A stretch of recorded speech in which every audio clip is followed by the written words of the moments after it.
appreciate the Engineering Society, and if you do not mind, you can really help me and give them some round of applause. Thank you so much, Engineering Society. Yes, my name is Luke Majumba Linaitwe, and I am the host of Flourishing Hub, a show on Church of Uganda Family TV, and which is why we are here. So specifically, why we are here today, for Flourishing Hub, we always have shows every Saturday at 2 p.m. and according to the arrangement or the plan of the show, we always, in the first week, we always engage students and see what they do and see what they aspire to do in life. Then later on in the second week, we move to where things are made. You can say workshops or factories or anywhere, so long as there is business that is taking place. And then in the third week, we always host experts in studio live, which is for them to engage, to tell us how far they've gone with what they have managed to achieve, and also how they got to reach there. But majorly, this is the fourth one, which wraps up the whole event, the whole show, sorry, which is the Campus Ignite. So we always tend to engage youth majorly, and when we talk of youth, you cannot escape from universities where at most of them are gathered. So this particular event is a summary of the whole programming, and here today we have brought you experts. I'm talking to the students now.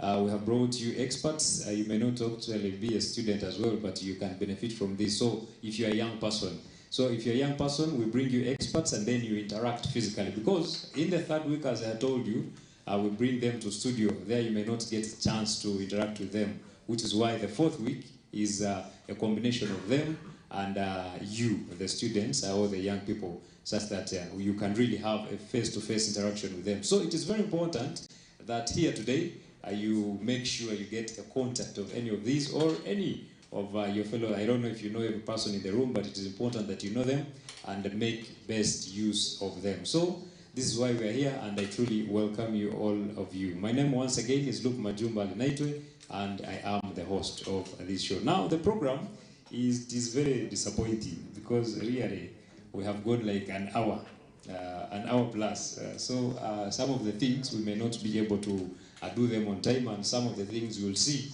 we shall be able to shorten them. Otherwise, I welcome you and appreciate that you are here. Young and Flourishing is the main sponsor in this, which is Young and Flourishing Foundation is the main sponsor in this, and we appreciate Mr. Herbert Sabiti. We appreciate and give you credit. Also, ladies and gentlemen, thank you so much. I also want to welcome the station manager, Church of Uganda Family TV, Mr. Owen Mwesje. I always call him Ruehaka Nuruzire. He likes giving himself sweet things. Yeah, so that is our station manager, and also the members of staff, Church of Uganda Family TV, you're most welcome as well, the whole team, and also the Engineering Society then, plus the students. For the guests here, or the panelists, they have a very, very interesting moment for them to be introduced. Don't worry, but you can give them a round of applause, because they came here earlier than you. Yes, some of them actually came earlier than us as well. I got disappointed, but that is life. They are teaching us so many lessons, which is why they are where they are now. Flourishing Hub is an uplifting and empowering television show here at Church of Uganda Family TV that revolves around the journey of young individuals discovering their potential, overcoming challenges, and making a positive impact on their communities. The show aims to inspire and uplift viewers by emphasizing the importance of youth empowerment, personal growth, and collective progress. The program is powered by Young and Flourishing Foundation Limited, just like as I had mentioned. Now, without wasting time, ladies and gentlemen, we are going to have an opening prayer, and I would love a volunteer to take us through this. I may not dictate. Thank you so much.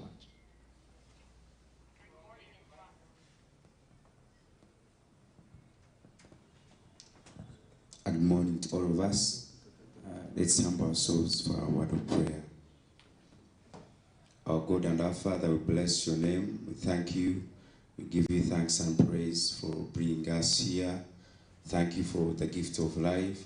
Thank you that we are living. Lord, we thank you for this morning that you have brought us as youth, King of Glory, Father, to gather in this place to hear, Lord, from the different speakers, from the different advices and all the kinds of teachings. King of Glory, we pray that you will enable us as we have come and those that are still on the way, King of Glory, Father, that we shall benefit and Lord, that we shall put into practice from whatever that we shall hear from this place. We thank you. We pray that you come and guide us and lead us. In the name of Jesus Christ, I pray. Amen. Thank you so much. Though you did not tell us your name, but we shall get to know it as we interact here. Yes, as I look on my program, we are supposed to be on the Q&A, but unfortunately, we are going to first hold on for that. But well, ladies and gentlemen, for the purposes of this whole event, why we are here, and the mind behind all this, help me and welcome Mr. Herbert Sabiti, who is going to give us remarks and of course tell us what this whole event is about. But remember, he is the founder and CEO of Young and Flourishing Foundation Limited. Mr. Herbert Sabiti, you're most welcome.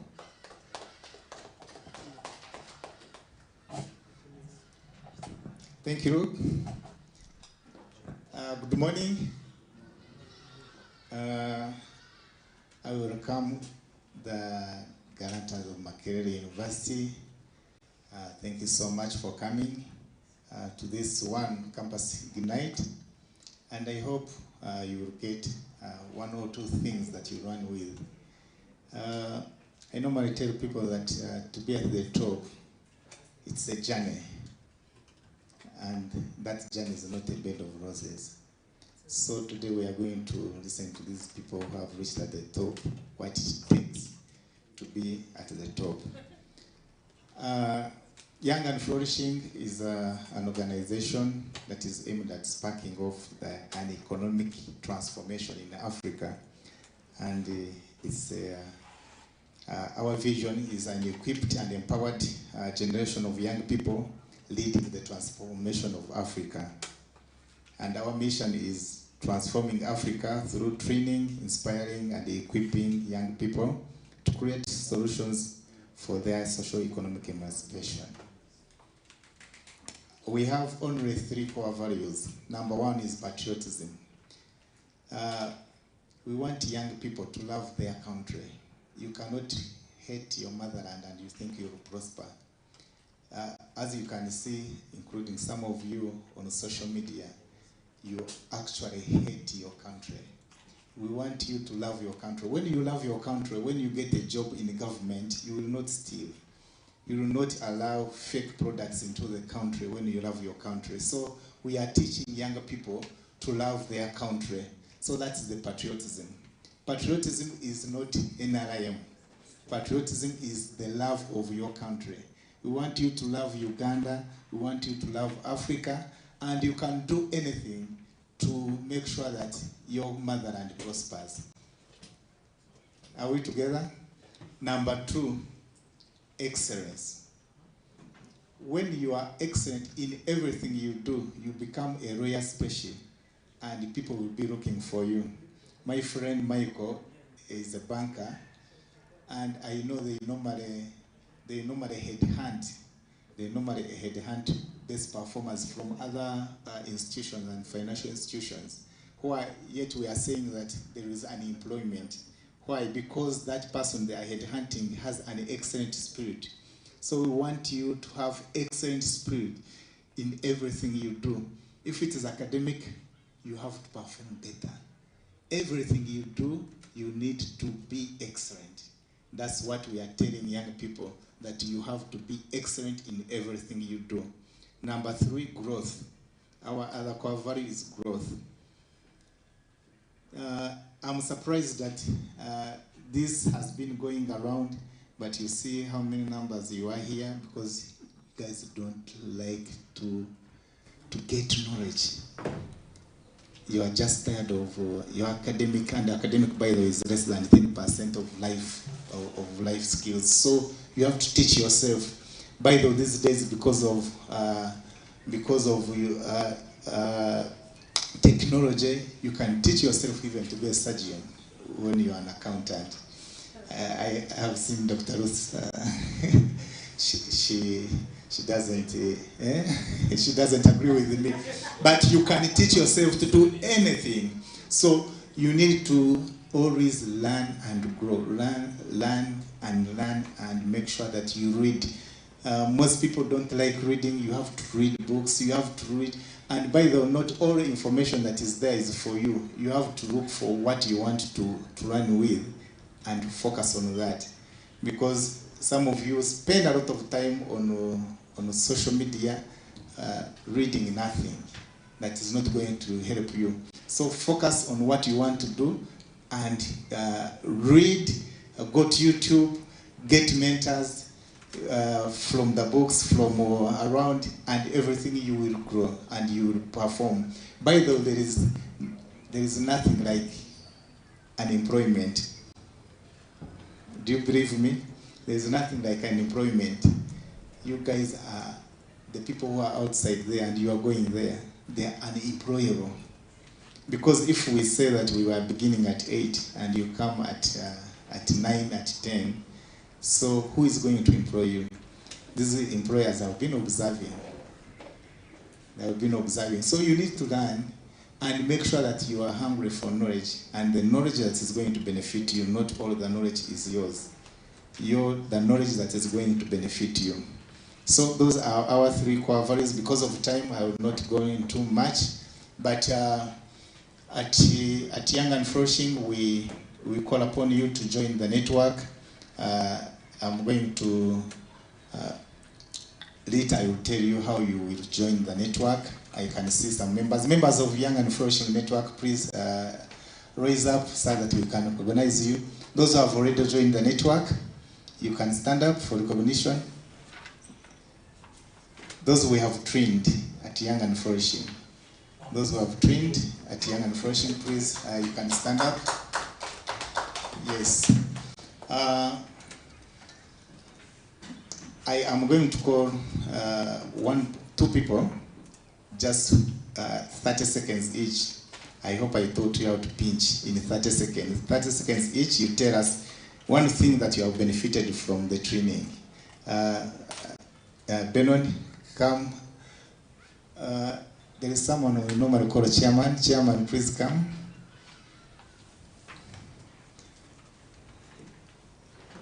And you tell us in 30 seconds one thing that you have learned at Young and Flourishing. Thank you, Mr. Herbert. Yes, my name is Wambale Benon, and I'm the Young and Flourishing Coordinator, MOOC chapter. And while at Young and Flourishing, I've learned to upskill, and right now I'm a good graphics designer. I do video editing and all the graphics, all the infographics that you need, and I'm earning a living from that. Thank you. Yes, I'm pursuing Bachelor's of Science in Land Economics, currently in my year 4. I'm a finalist. All right, you see, he's now a graphic designer after attending sessions of Young and Flourishing, yet he's doing land economics. So you can have a skill. You can have a skill that you run with it as you also pursue your career. Good morning. My name is Babili Ann. With Young and Flourishing, I've learned that as youth, it's very important for us to define our capabilities, because it enables us to know who we are, and people will know who you are based on how you know yourself. Thank you. Okay. Let's clap for chairman. She's called chairman because she has been leading different groups of people at Young and Flourishing. Now, we are standing on 4 pillars quickly. Number 1, by the way, your background, the roots, your background does not matter your future, your background. Yes, it could lay a foundation, But some of us, our background is unbelievable. When you see my friend Engineer Ruben here, seated here as the MD of Uganda Clays, his background is unbelievable. So now, your background does not matter. It can only help you. I have seen people who grew up in a very rich background, and when their parents are all gone, they have wasted everything. I've seen also people who grew up in rich background, and they have utilized the opportunities and they are doing well. I have seen people who grew up in a very poor background and they have remained poor because they are lamenting that that's where we grew up. And I've also seen people who grew up in a very poor background, including myself and my brother Kenneth. I know Kenneth is home, and my brother Kenneth who is here, but they are doing well. They couldn't allow the background to define them. Kenneth is a primary teacher. He said, no, I will not remain in the village. I will have to come to Kampala and to go to Makerere. So he refused teaching primary. Now he's here, flourishing around Kampala. So the background does not matter. And some of you, actually, you are planning kids. Now being planned kids, I'm warning you, your father's property is not your property. You have to make your own property. And to make your own property, you have to focus. Don't see those Benzes, they are bringing you here and there, and you think you are going to prosper. Please make sure that your background, whether good or bad, does not deter your future. Number 2, you need mentors. You need mentors. These people are here to mentor you willingly. I was so surprised and shocked when my friend Micheal said that I am available. I am available whenever you call me. I thought you would clap. I am available whenever you call me. The same applies to Reuben, the same applies to Jackie, the same applies to Dr. Ruth. They told me that anytime you call us, we are available to mentor these people. By the way, do you know why they are available to mentor you? Because they have children like you. And they have that burden, they have that passion. So you need a mentor in your life. Are we together? You need a mentor in your life. By the way, when I see you, I don't see you as students. I see you as my clients in the future at Ridgeline. I see you as my employees, great employees. I see you as business partners. That's what the lens I see you in. So that's why I spend this time, I spend resources trying to make sure that I even to force you to come. Because there are some of you whom I stood on the roadside, I said, no, you have to come here. I can see you, you came. Thank God you came. So I have to force you to come and attend such a kind of sessions. You need strategy. When I was at MOBS, I was a Pan-Africanist leader. So we had a workshop at the Hotel Africana. Now, they informed us, the mini campus market, they informed us late, like firefighting, it seems I'm used to that. They informed us late. Now, what I did, I just brought a taxi and I put it near Berlin. There's a hall called Berlin. So I told everyone, please come, let's go. They entered the taxi without knowing where they are going. Let me tell you, if you don't have a strategy, you will always be going around aimlessly. That's very bad. You need your personal strategic plan. You need to plan your life. If you plan your life, then you will prosper and you will succeed. And finally, money. You need money. Unfortunately, in the institutions, they don't teach us how to make money, how to invest, how to manage money. So all that is taught at Young and Flourishing. And here we are, and we hope that this session will be beneficial to you. Thank you so much, and may God richly bless you.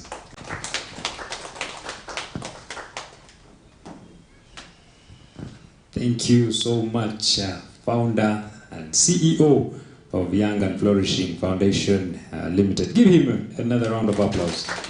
Yes, one thing I've picked most is your father's property is not your property. That one should really sink in there, so that you don't have issues to do of waiting. You're waiting for your father to give you your portion. No, this is the time. This is the time for you to really work for what is yours. And also, for the young ones here, I know there is a song Famaika sang for us. My woman is my property. We don't mean that kind of property. Like assets, other assets. Yes, she could be part, but really, how to feed her and all those things will require you to have other properties. Yes, thank you so much once again, Herbert Sabit, for that. Well, and also the aspect of money, it should be very important, and I like that it is among the core values of Young and Flourishing. So, in anything you do, there has to be money, but how to make use of it, how to get it as well, and how to spend it is a question, and of course we hope it will be answered here. So, it is now time for us to delve into the panel discussion, and of course, who knows the theme for the day, please? Do we know the theme for the day, or the topic? Okay, you have come to understand. I appreciate.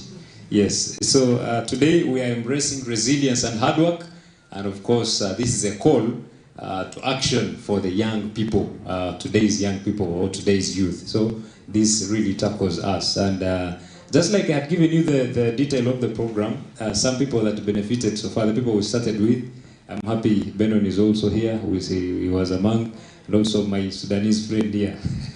He gave us a vibe in that show, so it is interesting that he is still here with us to conclude this particular episode. Well, ladies and gentlemen, as I've introduced to you, I'm embracing resilience and hard work, a call to action to today's youth. So the panelists today, first of all, I would love to introduce them first, then we shall go into the discussions after the introductions. And I don't think it is wise, we shall maintain the 10 minutes for them to give us the presentation, and then that is when we can start the engagement. Is that right? Yeah. Thank you so much. Well, so she is an experienced project planner and manager of over 10 years working in events industry. She is the CEO of Stress-Free and Serene Events Company, which plans events for Airtel Uganda and other corporate companies. First clap for that. Okay, with her accountancy and audit background from her early career days and at BCS, she holds a degree in accounting and finance and has successfully executed various projects for companies and individuals. She is also a mentor and counselor with Watoto Church and Young and Flourishing Foundation. Ladies and gentlemen, help me welcome Jacqueline Nanteza. Yes, thank you so much. That is her. You can give her more. She deserves more. Yes. And also an experienced health manager with a demonstrated history of working in medical practice industry, skilled in healthcare management, healthcare and general surgery. She is passionate about health management and leadership, especially mentoring young leaders. She is a mentor and board chair at Young and Flourishing Foundation and is currently pursuing a PhD in violence and injury. Dr. Ruth Obaikol, the Deputy Director, Academy for Health Innovation, Infectious Disease Institute, Makerere University. Why did you clap before I finished? Clap more. Okay, you clap more. You're most welcome, Dr. Ruth. Also, Engineer Reuben Byaruhanga Tumwebaze, a mechanical engineer, holds a full ACCA qualification and MBA from Edinburgh Business School, Herod Watt University. I hope the pronunciation is right. Thank you so much. He has a vast experience in infrastructure development and a protection experience in heavy equipment maintenance from cement manufacturing with Lafarge Holcim, a vast experience in industrial project planning and project management. He is a lecturer of advanced financial management. Managing Director, Uganda Clays Limited. Help me welcome Engineer Reuben Tumwebaze. You're most welcome, Engineer. And lastly, a very experienced banking executive with a demonstrated 20-year history of working in financial services. industry, skilled in strategy formulation, management, financial risk management, corporate finance, and planning, seasoned accountant, FCCA, and a strong business professional who graduated from MBA, Oxford in Brooks, and a strong business professional, who graduated, from MBA, and that was in Brooks, Oxford, and Micheal Segawa, the Executive Director and Chief Financing Officer at ABSA, Uganda. Thank you so much. You are most welcome, and truly, those are our panelists, and I hope you make better use of them here today. So, according to the setting, they were supposed to comfortably give us what they have prepared for us where they are seated. But I think for flexibility, they should also stand up and really share to all of us, isn't it? Yes, I appreciate that you have accepted. So, ladies and gentlemen, just like I had introduced to you the topic, embracing resilience and hard work, a call to action for the young people of today or the youth today. This is what we are going to discuss. And first and foremost, they are going to come and tell us about their experience, about their journey and all that, but majorly emphasizing the resilience and hard work that brought them to where they are. So we're going to start with a lady who I introduced first, Jacqueline. You're most welcome here. And of course, people, I hope you have a notebook. I'm sure you have a notebook. If you don't have a notebook, you download a notebook, and of course, make best use of this.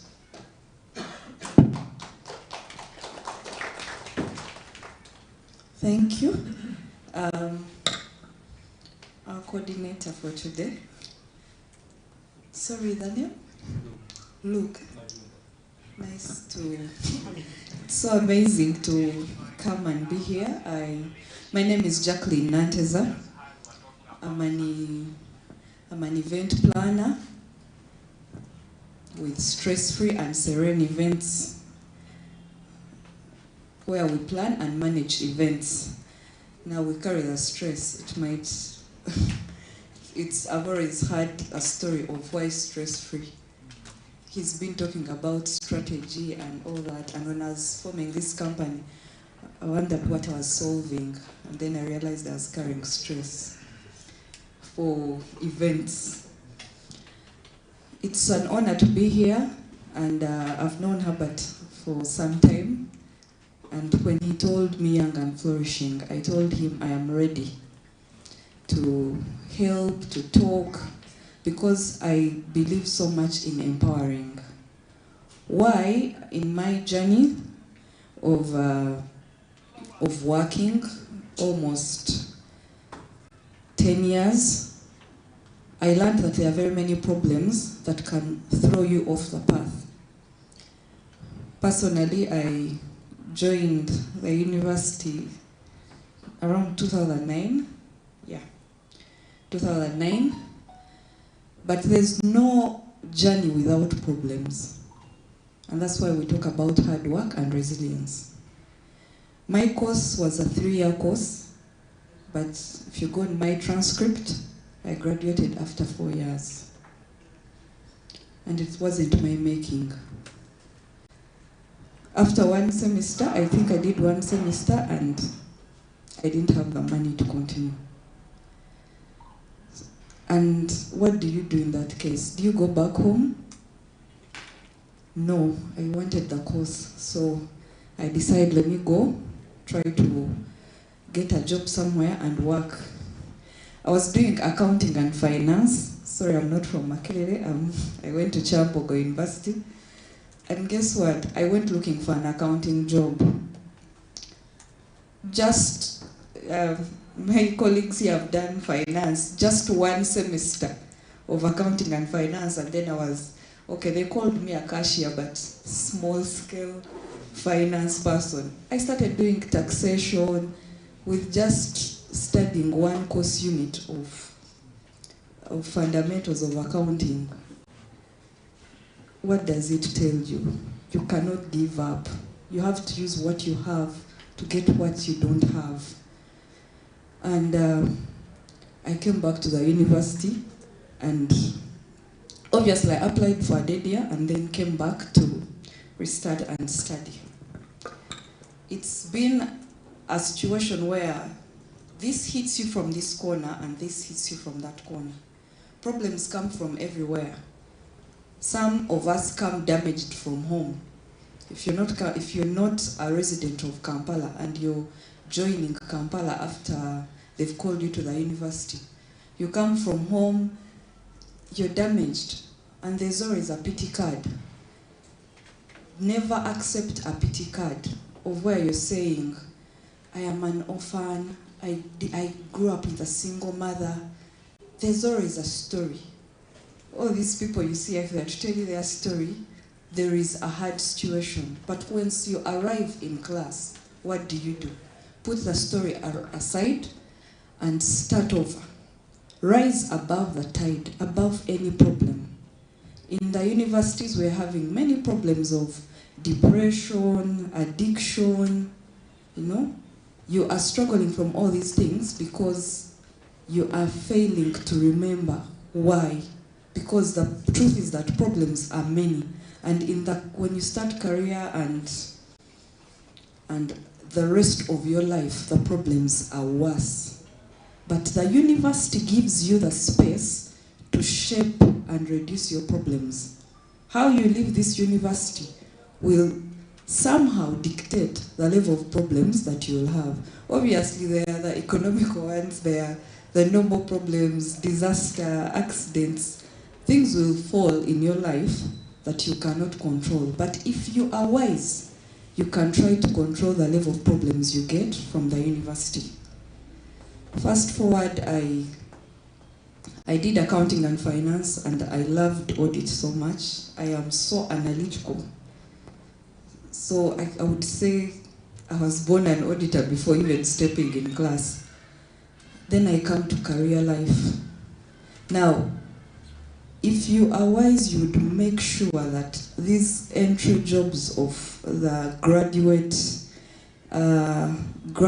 entry or trainee jobs that they announce, you get in. Because that is a takeoff of any person leaving the university. Once you do not get in the system, you will struggle to get a job later. So we come to the streets, we try to look for money.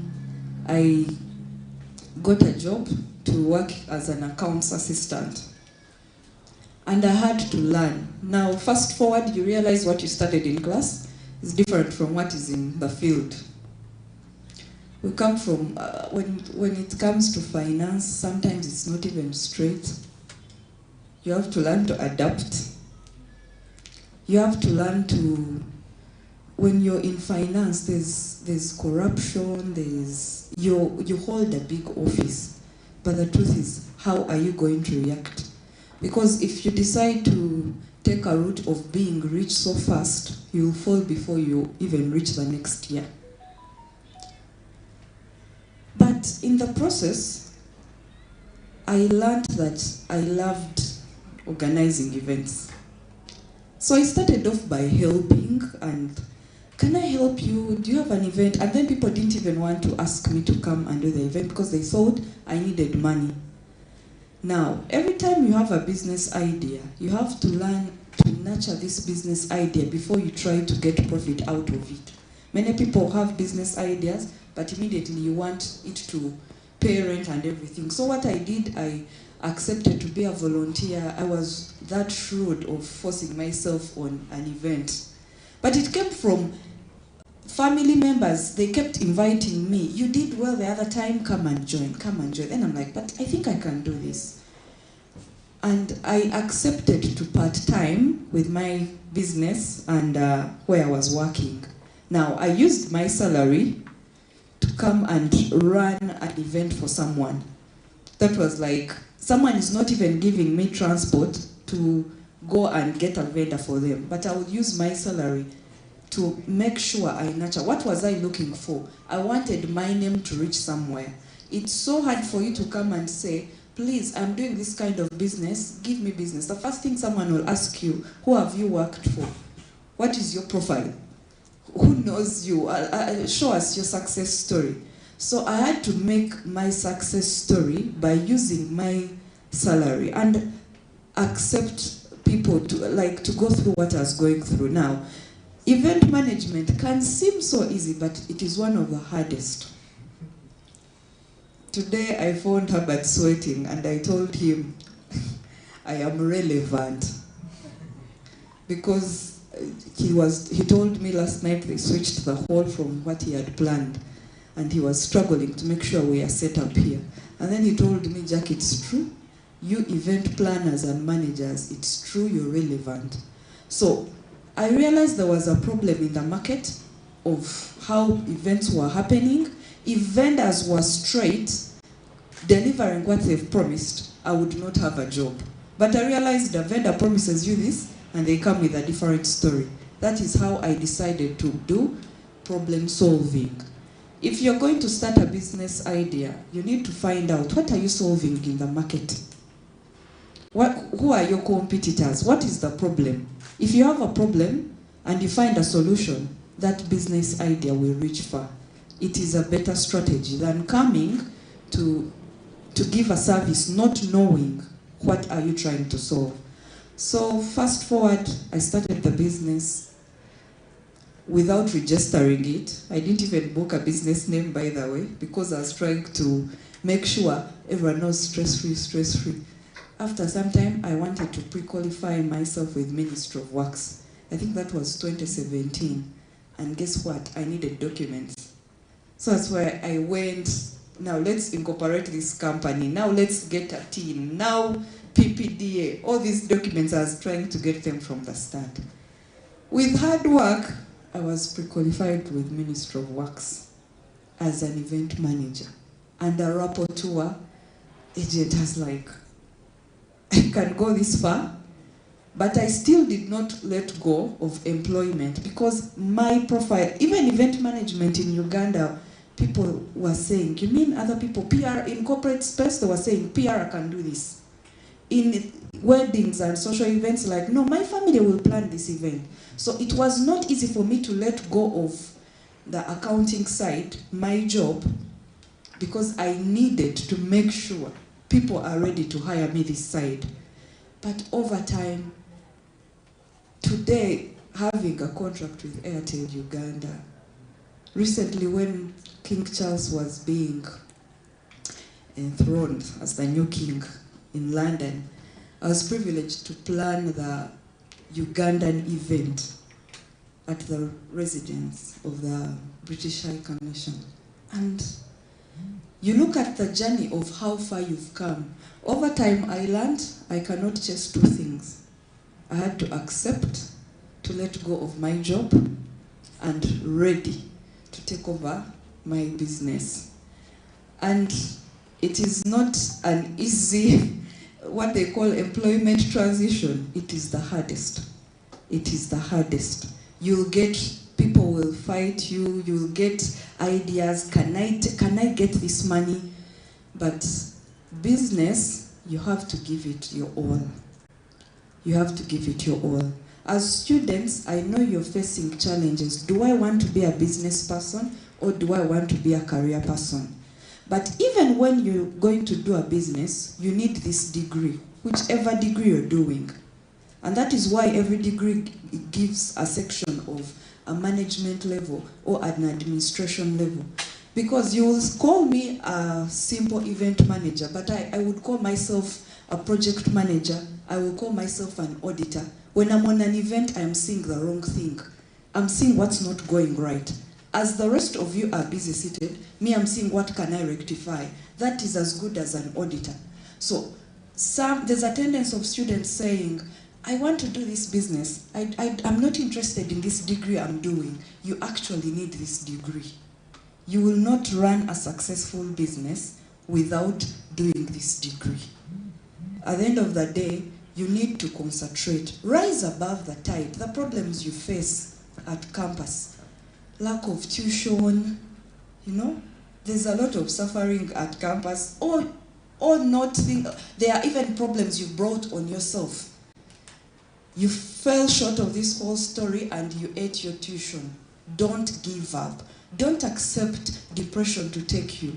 Don't accept to be taken up by these problems that rise above the tide, guess what? It is so easy to fall in depression and no one is going to save you. Sometimes even when they take you to a counselor, it won't help you. You need to keep, I have like a mantra in my head, I keep saying, snap out of it. Snap out of it. If I say it like 5 times, after some time, I'm like, no, I can't fall in this depression. What do? I look for a new strategy. You need to rise above your problems. Don't play the pity card. Everyone is going through something, even the successful ones. Even, in fact, it is tough with the people you hear when they read that CV of SCCA, MBA, PhD, it is worse. He has to run the business, he has to run family, he has a marriage, he has children. There's a tweet that was going around of you're looking for 20,000 and then someone is looking for 200 and the bank is looking for 200 million and the government is looking for 2 trillion. Everyone is going through something. Fight so much to rise above the tide. Today, as stress-free, we thank God. I cannot believe this is where I've come from. I have struggled. If I had said, I have no tuition, let me give up, I would have not got that degree. If I'd stayed in my career path of, let's say, no, I'm not going to upgrade, I'm just doing finance, I wouldn't even have this business today. Listen to yourself and see where is this taking you. There are people who are successful in career as in employment, and that is not a problem. But also there are people who are successful in business. That is also not a problem. How are you writing your ambitions? Me, I want to work in government. Why do you want to work in government? Why in that sector? As if the people who are in private sector are either poor or useless to this country. No. We need people in business. We need people in government. We need people everywhere. So listen to yourself. Ask yourself, what do I want to be? And when you're choosing exactly what you want to be, it must be something giving you money, but at the same time, making you happy. You will reach far. Thank you so much. Thank you so much. Give her another round of applause, please. Thank you so much. You know, when it comes to such presentations, I also lose it out. I end up not timing people. I just go following what they are discussing. But anyway, thank you so much. And we really hope that you bear with us the kind of arrangement, you know. As you say, for you, you're seated there, you're looking at how we are. Okay. Thank you so much. Well, that was really interesting. Please give her more. It has been really enjoyable. Yes, I'm going to break the protocol and engage a man as well. You know, I didn't want to bring the ladies all at once, though it is said that ladies first. But ladies and gentlemen, I hope you're noting down what you want to ask these people. I'll hand them over to you when that time comes. So please be noting down something. So ladies and gentlemen, help me welcome Engineer Reuben to give us his presentation.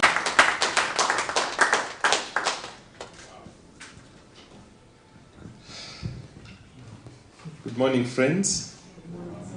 Yeah, it's a great joy and honor for me to be here. I'm Ruben Tumwebaze, Byaruhanga, and I'm privileged to be back home in this setup. By that time, it was Faculty of Technology, and I graduated in 2000. I expected that. I'm just 48 and a half years. But practically, I'm 28 and a half, and I will tell you how. I'm excited at the concept of young and flourishing. Thank you, Sabit, for having allowed us to be part of your journey. From the time we started, it has been an exciting thing. Thanks, Radius. In 2000, I must have been maybe the second or third direct graduate from that community, from senior 6 to Makerere straight.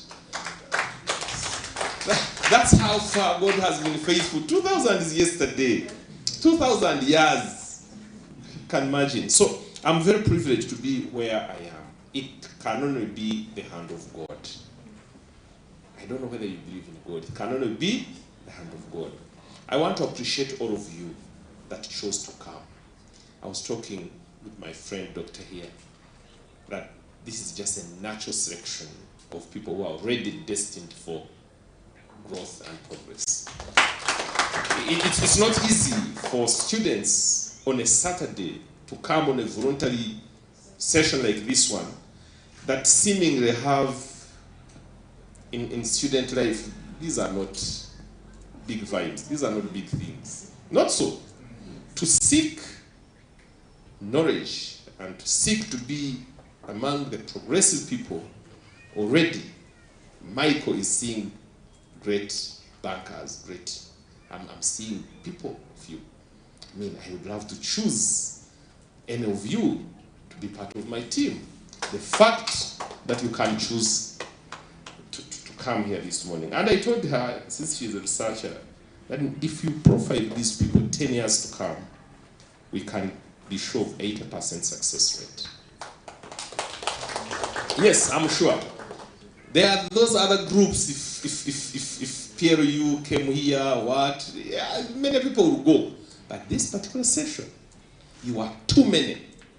This is a big number. But thank you very much. Congratulations. This number is too big for national transformation.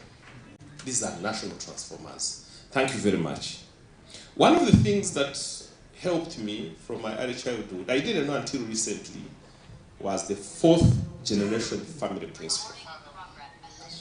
I didn't have this word then. It's just maybe a 4-year-old word, 4th generation. But being a firstborn from a polygamous family, my father being a businessman, I was always scared to set a bad example.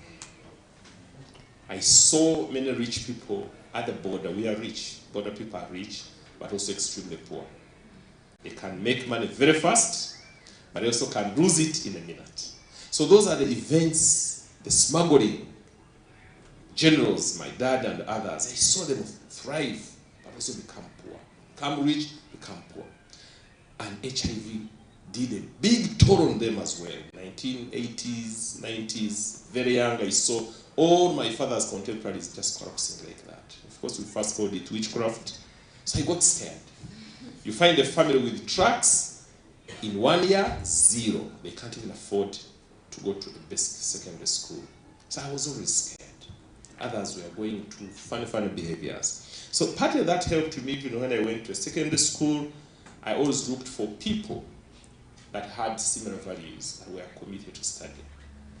I didn't know that I was managing, I was being resilient, but being a family person, even at a young age like yours, is very important. This principle has helped me even through career to know that my primary goal is to make sure my family and extended family is better, is okay, and is firm. And I always pray that God give my parents to live, enable them to live longer and longer. And even when he died around 19 years ago, I was now able to manage and make sure all of them are doing well. But at work, I've chosen to have family as a core value. Whether you go to church, whether you go to work, and everywhere. And I want to encourage you, one of the best ways of managing and being resilient is to move with a fragile family. With a fragile family. If you can afford to marry early, but also be careful of who you marry, yes, it makes a difference. Okay. Another thing, I don't know who taught this to me, but now when I begin to process these things, I give them titles. The gift of honor and dignity. Honor and dignity. What's killing many people, professionals and non-professionals, is the lack of honor and dignity. Lack of respect, lack of the capacity to dignify people.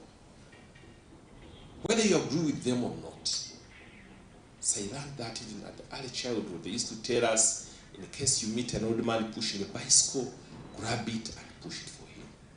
you cannot afford to bypass an old woman carrying a road that you can manage and you leave her to struggle with it. Just from those villages, primitive places really. And that thing has helped me. How is it very important at work? Many of us, right now I'm counseling like 3 people who are about to resign from even my workplace and other workplaces. Reason because they cannot stand the pressure of this boss who is a boss. And I'm being on a boss who is what? A boss. And they are struggling, and it's too much. So I am telling them, first of all, honor and dignity is a key gift that you have. I've gone through turbulent times with funny bosses. And people would ask me, but Ruben, how come you don't feel stressed? I said, no. Maybe if I had similar information that my boss has, and I'm in his position, probably I would take a tougher decision. One time I lost my job, they asked me to resign from a company where I was. And I had just finished one of the best projects. I was heading industrial projects. And the boss I reported to just shows that he can't stand my behavior. What sustained me for even up to 3 years is because of the honor and dignity. Respecting him. I would come out, he abuses me, he does what, but I keep calm, I'll keep praying, and I keep calm. So when I was doing an exit interview with the CEO, he asked me, sorry for what I was. I said, no, don't apologize. I'm sure if I had the same information, and I'm seated at, standing where he's standing, and I have the similar information about Ruben, with the same attitude, probably would have taken the wrong decision. You've taken a management decision, and you've been preparing me to be a CEO. I'm telling you, I will take the same decision probably, or I have already taken similar decisions on people. So I'm very okay, and I have nothing wrong with the organization. And up to now, I'm still what? A brand ambassador of that brand. So knowing how to separate the two is very important. But what helped me, what has helped me is honor and dignity. I cannot afford to talk bad about my boss. That's how I was brought up. Whether we are disagreeing on principle or it's just abnormal. So I want you to move with that. That as you join your career and what, don't lose your substance, don't lose your principle, but never, never lose the honor, the gift of honor and dignity. And you have to dignify even those that report to you. Your children have to be dignified by yourself. Your spouses, your parents, those who cross. Right now there's a debate, I think he's seeing it, where I'm advocating to beat up anybody who disrupts parents in the village. And I think I'm going to achieve. and I was even pushing for that through the bishop, and I said it's not acceptable. The moment an individual loses this honor, you can't be blessed. If a community allows such a thing to prosper, that community can't progress. Then, third thing that has helped me to manage is to avoid being overly entitled. Entitlement is killing people, both at work, in families, and everywhere. You are entitled. You feel entitled to be annoyed. You feel entitled to be. I don't know whether you understand those things. Many people here have too much stress because they feel entitled to even be stressed. You are asking, why me? The moment you hear these things, why me, why me? Already that's a sign that you are entitled. Why not you? Why me? But okay, why not you? You get? Not me, God. So whom did you want and expect to go through that? You get? So avoid being entitled. It's your journey, it's your quest, it's your struggle, it's your war.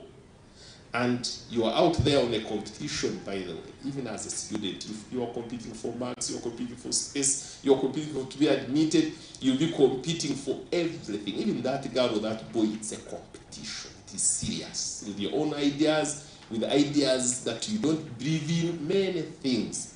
So staying focused, staying resilient, and knowing that I'm not entitled, but it's me to ensure that many people receive the entitlement.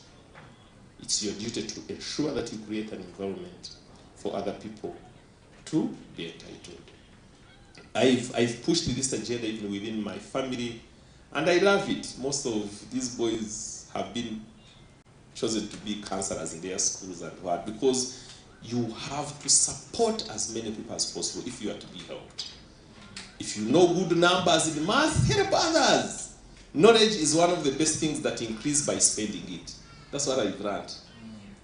And the more people you help, one, it creates an accountability on your side. You cannot afford to what?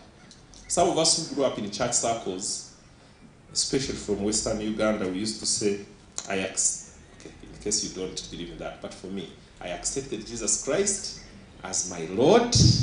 That was point number one. And personal Savior.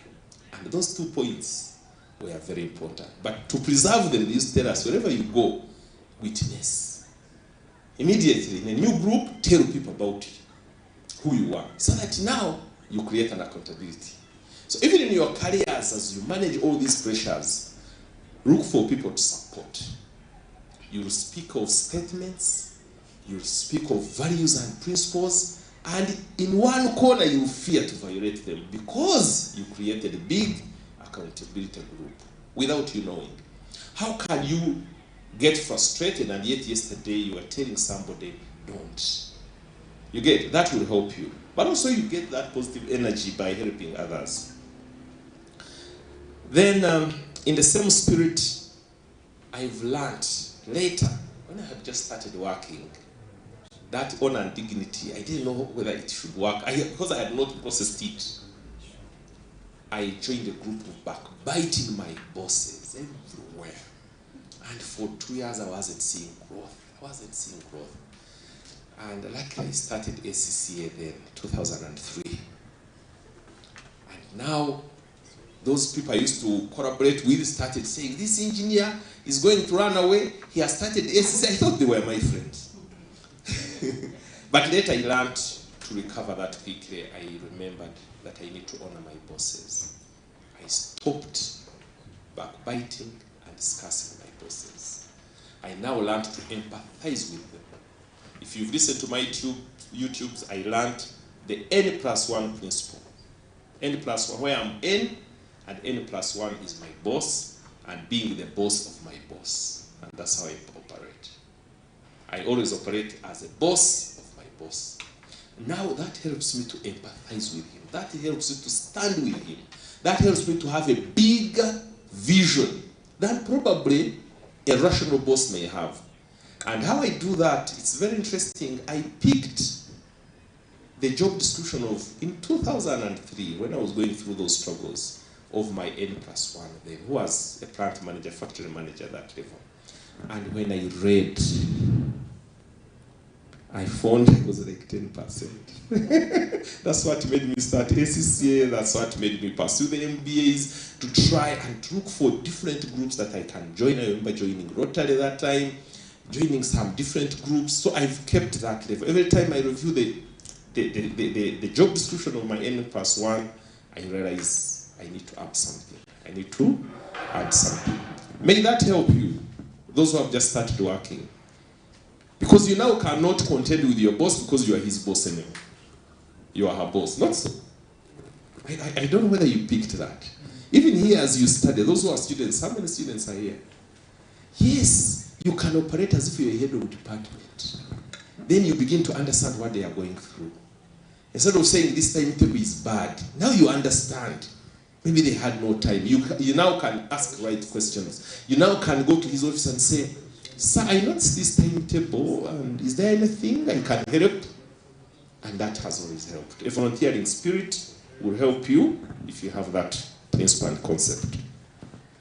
So, a gratitude spirit. Appreciate and appreciate and appreciate. It's different. Even in our local languages, we have those proverbs. People who don't appreciate cannot thrive. A simple thank you. appreciate. If a boss tells you, represent me, appreciate him.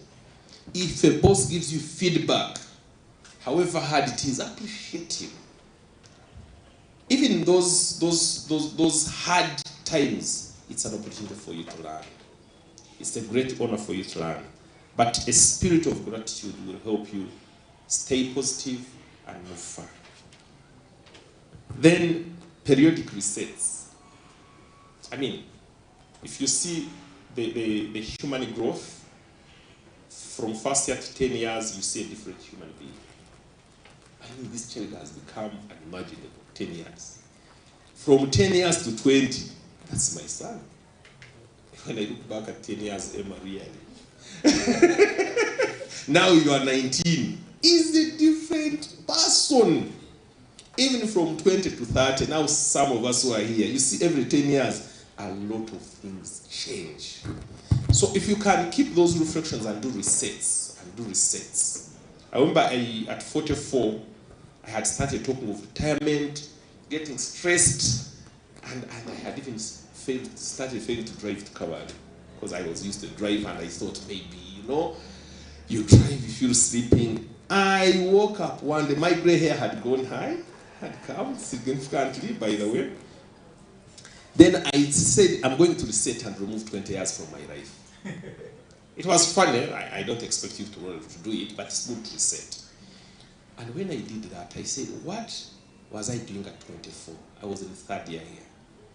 I got those serious subjects, engineering, math, thermodynamics, fluid mechanics, what? I had to restudy all of them afresh. It took me 6 months. I even still have the notes. These days, Google is there. You can get those good Indian lecturers, MIT lecturers. You get that? So I would sit, I get that MIT guy. And I didn't know that those things would help me later. First of all, I became younger. I got energized. I started running again. I now drive from here to Kabara and drive back. It has been a new journey. Okay? That time I didn't have a girlfriend, so I had to mimic proposing to my wife. Because I was doing those things at 24. And that has helped me. That's why I said I'm 48 and a half, but practically 28 and what? It's this size that is still fading, but by December, I think I will go back to around 80. My children on my neck, they are really pushing me hard. And I think I will achieve that. So periodic resets in everything. But I've also learned, this Richard Byaruhanga told me, that every 10 years he does a stressful course to help reset the brain. I didn't know the trick about it. Luckily, I had been following that, okay? But now it has been 12 years since I did a stressful course. In between, I did a 6-month course, which taught me how to read. I can read a book of 700 pages in 1 week. Engineers don't read, so I'm doing well. 200 pages, 2 days I will finish, okay? Yes, and make sense out of it. So now, because I'm beyond 10 years, I'm thinking of doing my PhD, starting from next year when I clock 50. Yeah, I don't intend to teach, but I looked at one of the stressful courses I can do. I want to write, but I don't know how to write. So somebody told me, if you want to learn how to organize your ideas, just the process of getting a PhD, even if it is a PhD in greeting people.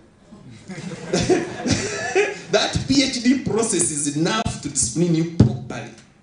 So, Doctor, I'm going. Welcome. Thank you. Yeah. So, and because of that target, there are many things that are disrupting my events these days. There are things I must first cross before I disappear from my family. Building for them, doing what? I must now push and sell whatever I can, do whatever I can to make sure before I start that page, because I know those 4 years, these guys will not see me well. But I have to first cross some things. Again, having those sharp targets help you. Now I can't see adversity, I can't see whatever, because I'm so selfishly focused in achieving those things. So have your strong targets, just torture yourself into positivity, you'll achieve. You'll achieve, don't worry. You might not be having money, but say I will wed at 25, and you'll achieve it. Gracious, I'm not pushing you to do that. Please. Then, as I studied many books, read many books, did those short courses, I landed on this book, From Good to Great. There are many concepts in it, but one concept that has helped me a lot is the hedgehog concept. How many people know the hedgehog? This animal called the hedgehog. In students. Yeah, I know. Just write it down. A hedgehog is this, it's like in the family of porcupines. Yeah? How many people know porcupines? Yes, a porcupine or this hedgehog has only one strategy and doesn't stress itself. You come to attack it, it coils itself. The normal porcupine we know you throw what? Spears, but this one does coils itself. You come, run around, fight it, you get tired, you go. Then another enemy comes, that's that. But we have also the other animal called a fox. A fox.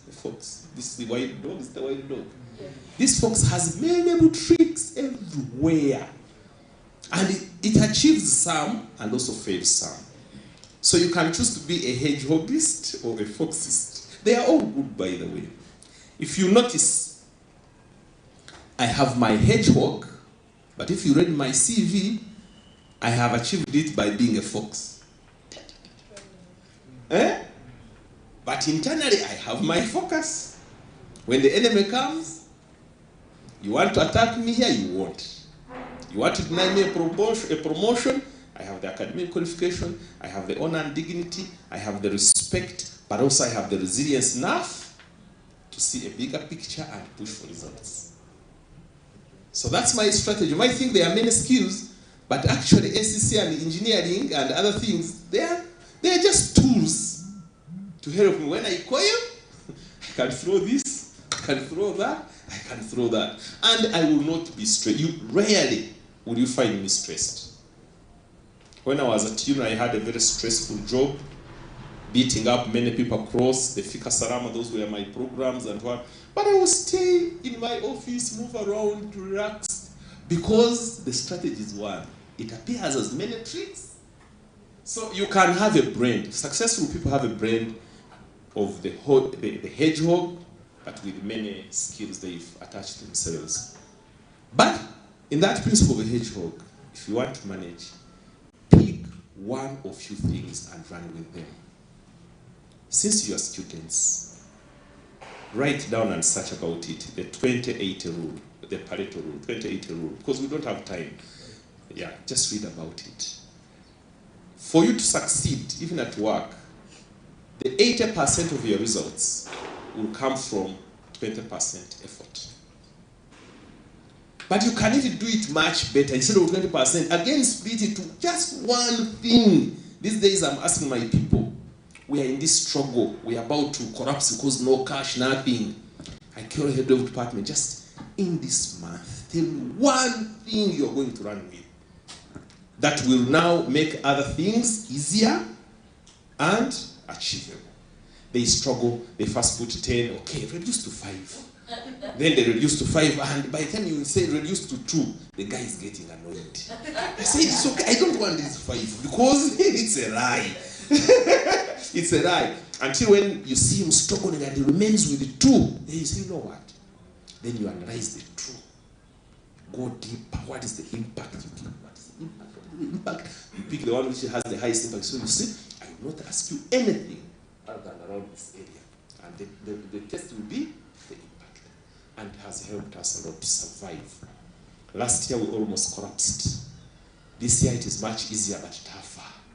But we are going to collapse because we were about, I mean, you know, you have no money, you know what happened across everywhere. These guys don't trust us anymore because of NSSF loan. You can't go to any bank, but you must what? Thrive. So it's that, the 20-80 rule. Even split further. Don't run with many things in life. Don't run with many things in what? Just pick. Don't be a foxist. Just pick few, reduce them, do it well. But get many tools to what? To help you achieve. I'm about to finish. You want me to finish now? Okay.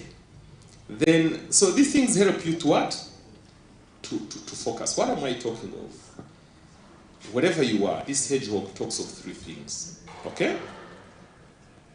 One, what in the world are you good at any level? What do you think, when the world sees you, when you look at Segwaya, when they look at you, when they look at whoever, what do they think you are very good at? And are you aware of it? Okay? Two, what is your economic engine? What brings money? Then three, what are you passionate about? Now, those are three different things. The best and ideal situation is that the two things are actually one. That what you are good at in the world is what you are passionate about, and it's what brings money. But if you are very passionate about baking, but the world knows you as a runner, but your money comes from where? From farming. You see, those three things are not connected anymore. And you live a life of struggle. So the best, try to identify where your hedgehog is. And within that hedgehog now, look for tools to facilitate you achieve it. And therefore it requires you to sharpen your skills, to look for a lot of support. And people, the people that you surround yourself with, show me your company and I will tell you who you are. It's also what? Very important. If I see you in a group of 5 fools, then I'm sure you are the 6th one. You get? I don't need to struggle and debate. Not so. I am sure you're the 6th one. and be careful. You might be very good, but good amongst dwarfs. You get? So your target should have nothing to do with the targets of the people around you. It shouldn't be a relative target. It's your target. It's unique. Whether you are from a group that has 0 target, yours should stand out. Be miles ahead, you lose nothing. Don't lower your standard. Okay? Then I've learned to choose my battles from a polygamous environment. There are many battles that you meet there. I've learned, I think this thing is getting down. From polygamous environment, there are many battles. You guys know. I choose the battles to fight. Here at workplaces, there are many battles. Will you fight every battle? Choose your battles. Even us who are married, there are battles we choose to fight. There are those we choose to leave. Not so? Okay. So now that skill as well. One of the things that has helped me, even when I don't know, those who know me, is to live a best life as much as possible. But inside, stay complex. But outwardly, live a best life. People should not get scared and find it hard to approach you, or you shouldn't find it hard to reset because you live the complex life somewhere. Make your life easy. Make it best. Don't make it too complex. Then also to know that wherever you are the same person. At work, at home, in the community, you are the same person. Don't make distinct compartments. That today when I'm in church, I'm holy. Then when I reach work, it's a different thing. Then when I am home, at home I'm in Thailand. No. These are the same management. I don't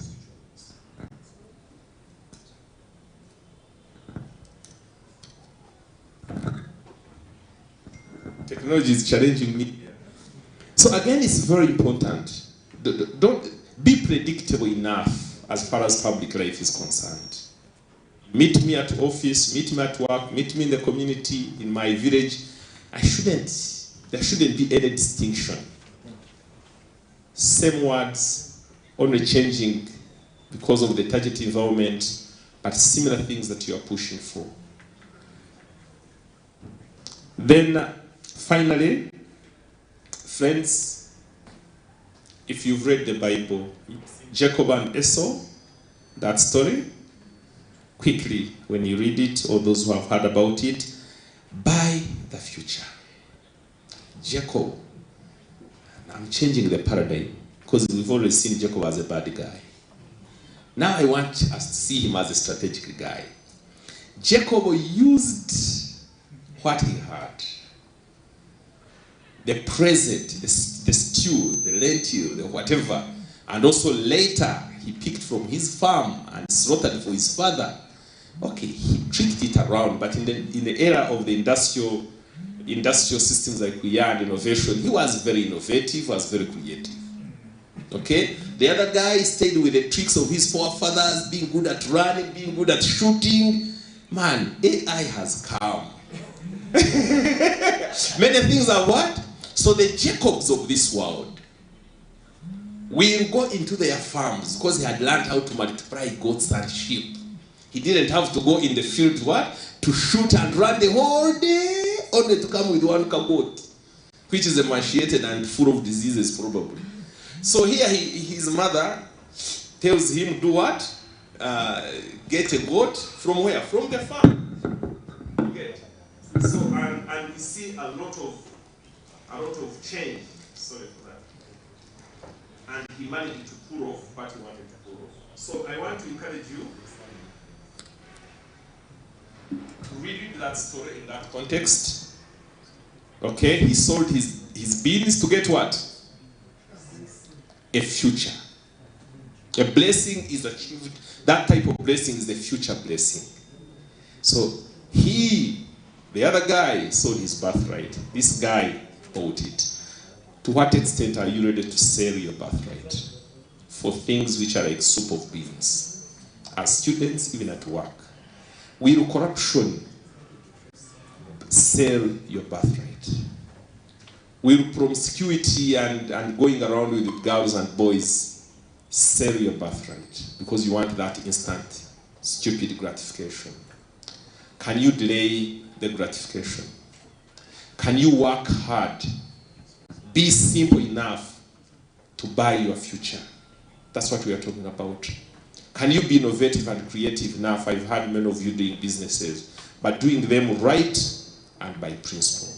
If you ask Segwaya in our offices, because I know his value, you know his story, even he has told us the story. I know where he works. He has worked with my family before. He has high integrity. I have chosen to live a life of dignity even at work. Yes, we may not have enough. We may not have a lot as the world may define according relative to our positions. But I'm sure we have bought our future. We have sold the cheapest things to buy an expensive future. Thank you. Thank you. So I want to finally encourage you, sell the present cheap things to buy the future. Stay with that attention. Right now, I don't have a good father. I've had significant positions because of the little story that you've heard about me. Because God has been on my side. I want to encourage you that God is on your side. Can you be enlisted among those people who are marked by God? If God sends his angels to pick a person who will not eat people's money, I pray that your name will be mentioned. But also corruption is not about stealing. Going in that office and fail to deliver is corruption. Actually, you'd rather steal my money, but deliver. Yes, come to my office, that should what? Servant, they just talked about. Come to my office, make me billions and steal 10 millions. Rather than you not stealing my 10 millions and also you make me lose value. You'd rather be very effective, then we'll talk about efficiency later. So, don't mix the best. Those who are going to work, don't mix the best output. Be effective first. Then try to work on efficiency. That is quantity first, quality what? Quality next. Numbers must come. Your availability, not physical availability, but your mind, your soul, and heart. I have no problem you being at office for 2 hours only, but as long as your heart and mind is there, and you can engage. May God bless you. We'll be adding on. Thank you. Thank you so much, Engineer Reuben. Another round of applause for him, please. It is really worth. Thank you so much. One of the important discussions he has brought us to is the aspect of family. Most of people tend to forget family when they want to develop. When you want to develop, please do not engage family. I think you've heard these things. Do not involve a family member in any of these things if you want to get money. You've heard those things, right? So I think he has made it clear, and of course we shall later on, he will add on that because it is something I want him to elaborate the more. Also, what is your niche? It is a very, very strong question. What are you best at? Is a very, very big question for you to ask yourself so that you can really thrive in this world, because you could be meandering around, not knowing where exactly you're falling. So it is better you realize where you fall exactly. So that is important. And also I want to give shout outs to our online viewers, those who are participating online, please. And for you here, your role is one, please do share that link so that we can have massive engagement and of course get more people benefit from this. You do not want to be selfish, do you? So please do help us share the link. If you do not have the link, you can go to COU Family TV on YouTube and then get that link, then share it, please. There are so many comments there. I saw one to Musime, who is a fellow Muitira to Engineer Reuben, and they were thanking you for the presentation. Yes, Muitira here. They were watching you live and they appreciate everything that you have been submitting. Also, so many people there. One thing I've, by the way, suffered with is I always want to watch myself live, but it has been a disadvantage. So today, I finally achieved it. I saw myself here. Anyways, ladies and gentlemen, help me welcome Dr. Ruth to also give us her presentation.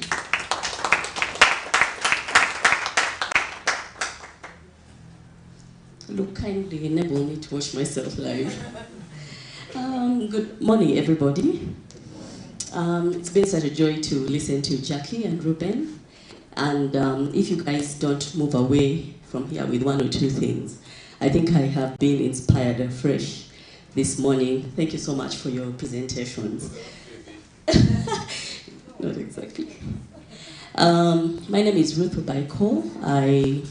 Like I was introduced, I work with the Infectious Diseases Institute here in Micheal University. Our building is just over the hill at MKC, opposite School of Dentistry. I lead a team that is working on health innovations, basically to impact the health sector, improve quality of care. And most of the innovations we have are patient-facing. We hope to improve your participation with your healthcare. Hopefully with time, we shall see this transform. And I always work and hope that I am a beneficiary of what I'm doing myself. Thank you, Ruben, again, and Jackie, for your presentations. And I think you've packed, there's a data overload, I believe, this morning. I prefer then to tell my story. I think that in this country, if there are people who work hard and are resilient, it's the doctors. And I think I need to tell you the story of how we work so that you know that you can do anything. Doctors in this country work so hard. And you're not expected to say that you can't work anymore. You're expected to. And I know they are now complaining, but nonetheless, they just have to do their work. So I don't know whether there are any medical students in here. Hi. Nice. I graduated 3 years after Ruben, by the way. I graduated in 2003 for my first degree of medicine and surgery, and then graduated in 2010 for my master's degree in surgery. Many people who have done the master's in Micheal University. By the way, I just want to let all of you that know that I've done my degree and master's in Micheal University, and I really think it's a great university, because for me, after that degree and master's, many of us say you can do anything, anywhere in this world. The kind of resilience and hard work that you go through can put you anywhere and you can do anything. So I'll tell my story. I joined Micheal University in, well, maybe let me start a little younger. I'm inherently quite a laid-back and lazy person. I don't know whether here, the people who feel that thing inside, You don't have the volition to wake up and do stuff. You're just dragging yourself. So inherently and normally, I am that person inside. I don't feel that energy and vibe. Incidentally, I am not.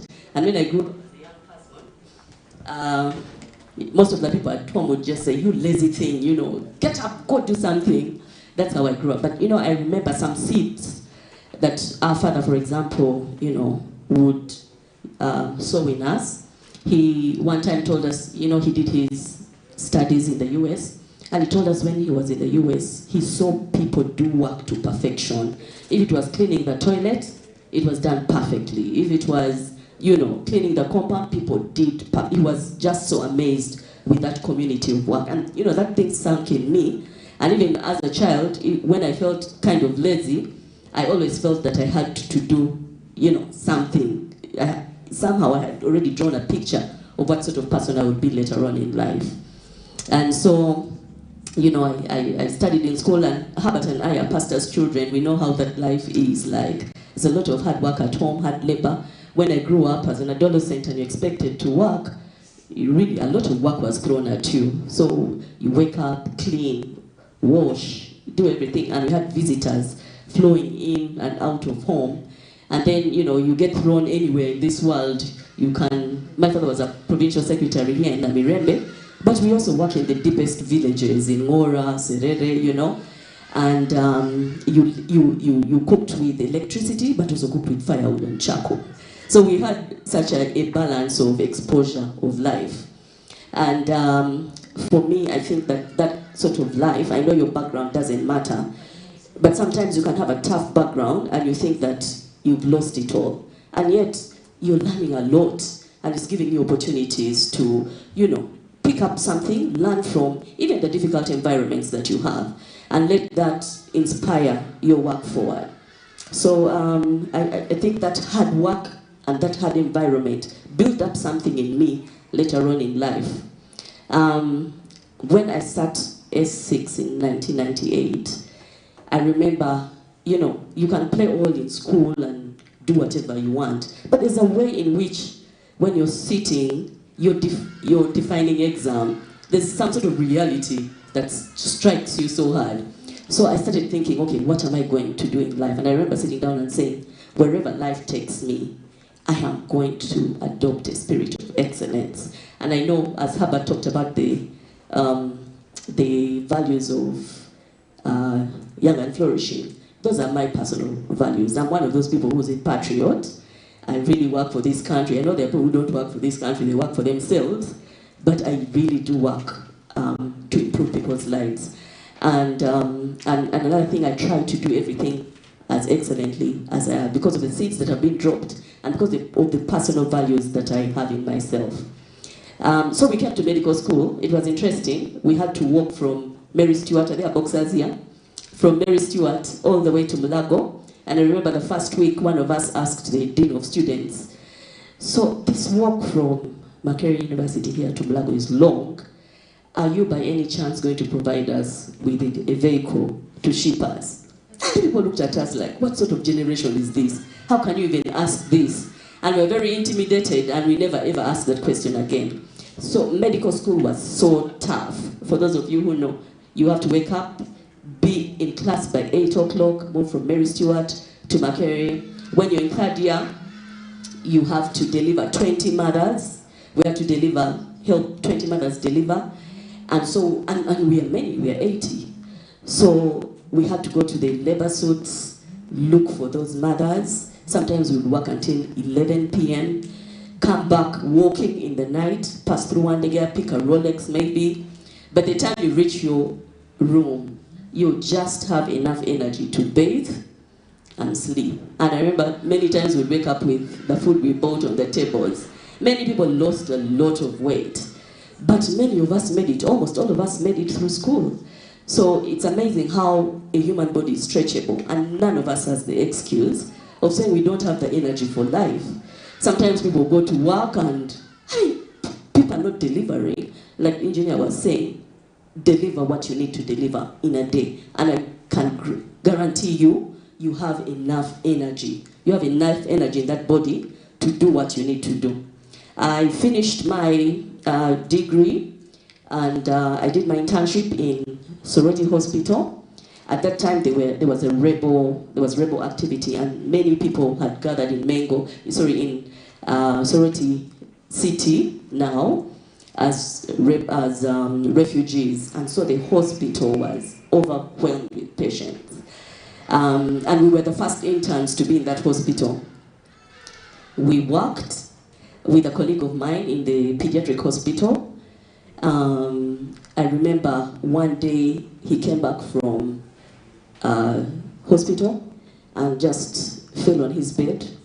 And the next thing we knew, he was waking up in the morning and his shoes were still on his. That's how hard we worked. I don't know if we're talking about hard work and resilience. For us, we've lived it in the medical profession. We work morning to evening to morning to night. And not to make things, seem like unrealistic, I did my, as a medical officer, I worked in Kumi Hospital. We came to that hospital when, again, there was a crisis. Most of the medical officers had gone. And we used to make lists to work on the backlog of patients in that hospital. We would not work on less than 20 cases in a day, both minor, major. We would stand the whole day, work still from 8 a.m. to 6 p.m. operating constantly, patient in, patient out, until we were able to clear. And for me, I don't complain about those times in life. I always tell young people, we have worked, and when we tell our stories, people see resilience and hard work in the things we are doing, and they truly appreciate the contribution that we make. I then went and did my master's in surgery. I feared as a lady, there's some of you ladies here, I don't know what percentage of ladies do surgery in this country, but generally they are much fewer. By the time I had attended, we were 2 ladies and 3 gentlemen. Also generally, general surgery wasn't the choicest, course, because it was just too difficult. But I remember when we reached our second year, we were supposed to do calls, but the student who was ahead of me got ill, and so I replaced him much earlier than my other teams in the ward. It was the shock of my life. I thought I had worked hard in my life. I attended school from 8 a.m. to 5 p.m. and then from 5 p.m. to the morning, 8 a.m., I was operating. And then 8 a.m. to 5 p.m., I go to class and start studying. And then rest for 2 days. The first time I did that, I just felt something give way in my body. I was like, I can't. But when I look at the men, they were doing it and no one was dying. I said, my body can manage this. After 2 days, I come back, I do the same sequence. You work 36 hours. And with time, your body adjusts. The weekends, you sleep 48 hours because you just need to recover. And, you just take the time to reset. I'm telling you people, from focus and resilience, if you have the right attitude, your body is able to do so much more than you even think. And I finished my master's and I thought, phew, I have finished the hardest of the jobs that I can do. I went back to Kumi Hospital, and the hospital also went through a crisis. And now this is the story actually that has earned me all the jobs that I've done. I went to the hospital. It was a hospital that was having billions of shillings annually, managing hundreds of children who had rehabilitative issues. And we just had a leadership crisis and everything crumbled. All the doctors left the hospital. And because for me, I was funded to go for my studies, I was left to manage the hospital alone. So I was the manager, the director of the hospital at 30 years, by the way. Manager, director, surgeon, gynecologist, pediatrician. I did everything. I used to do the whole hospital round, plus do all the administrative work of the hospital.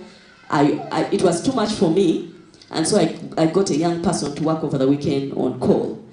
But members, we have the capacity to work. It is just your attitude.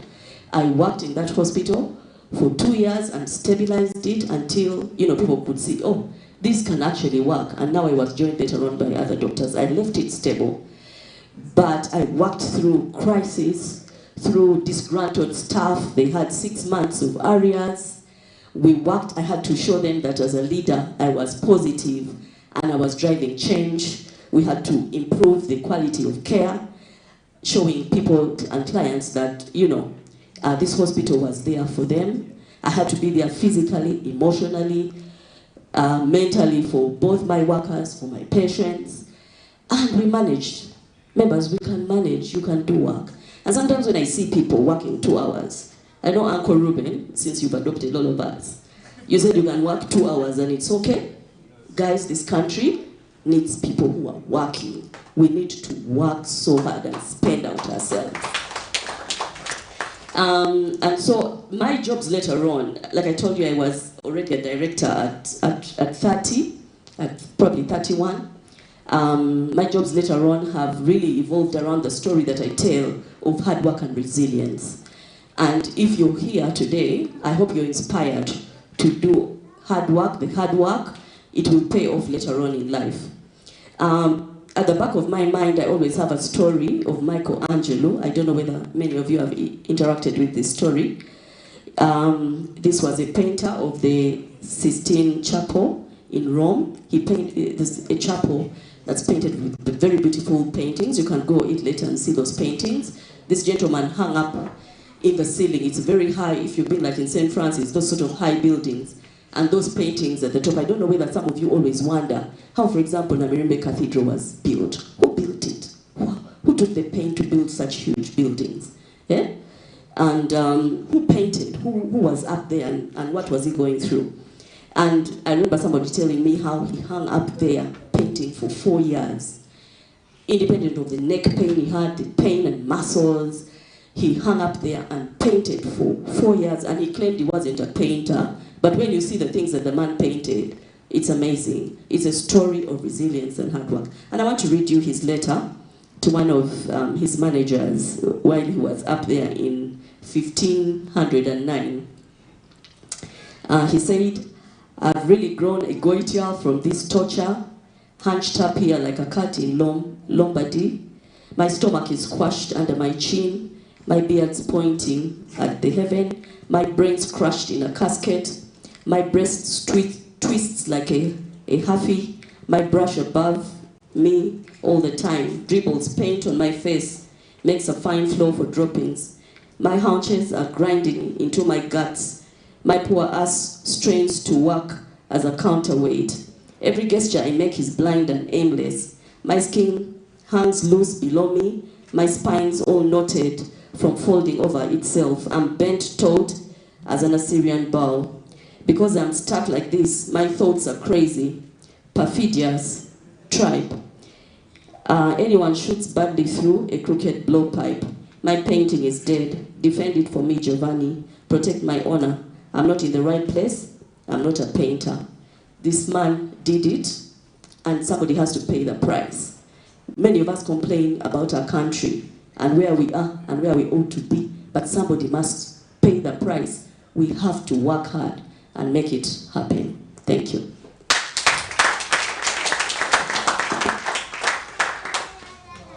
Thank you so much. Wow. More round of applause, please. All right, I think it's out. Anyways, we appreciate, thank you so much, Dr. Ruth. And of course, I hope really this story inspires you. People do things, and one thing that you have to realize is the kind of hard work that is required. When Dr. Ruth talked about this country needing hard work, I saw how the director made sure he has to clap for that. He needs hard worker. He needs hard worker. So in case you want to join up Sabah, you know what to do. You must be a hard worker. But really we appreciate. Thank you so much, Dr. Well, it is important. Okay. Yeah. Okay. Anyways, I think I have the voice. I don't know if our dear director is going to do the same. But please, technical team, you can help us try this issue. And yes, I'm also technical now. We appreciate you so much, Dr. Ruth, for that. I think you guys are noting down things seriously. because immediately after our dear director for Absa Bank, I'm going to hand over them to you for a Q&A. So I think you're ready for questions there, right?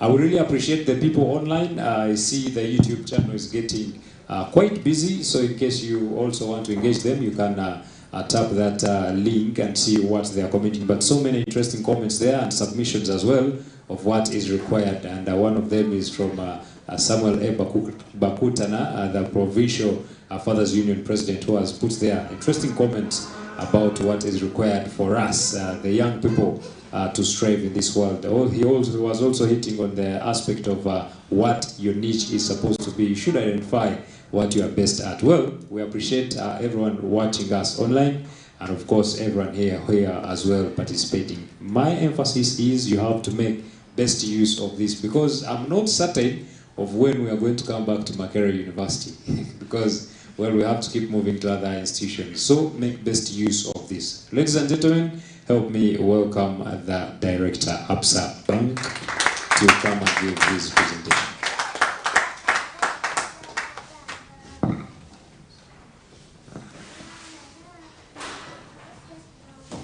Thank you very much, Luke, and thank you very much, colleagues. By the way, I am happy that I was here. Minus the presentations, I am learning something for me, right?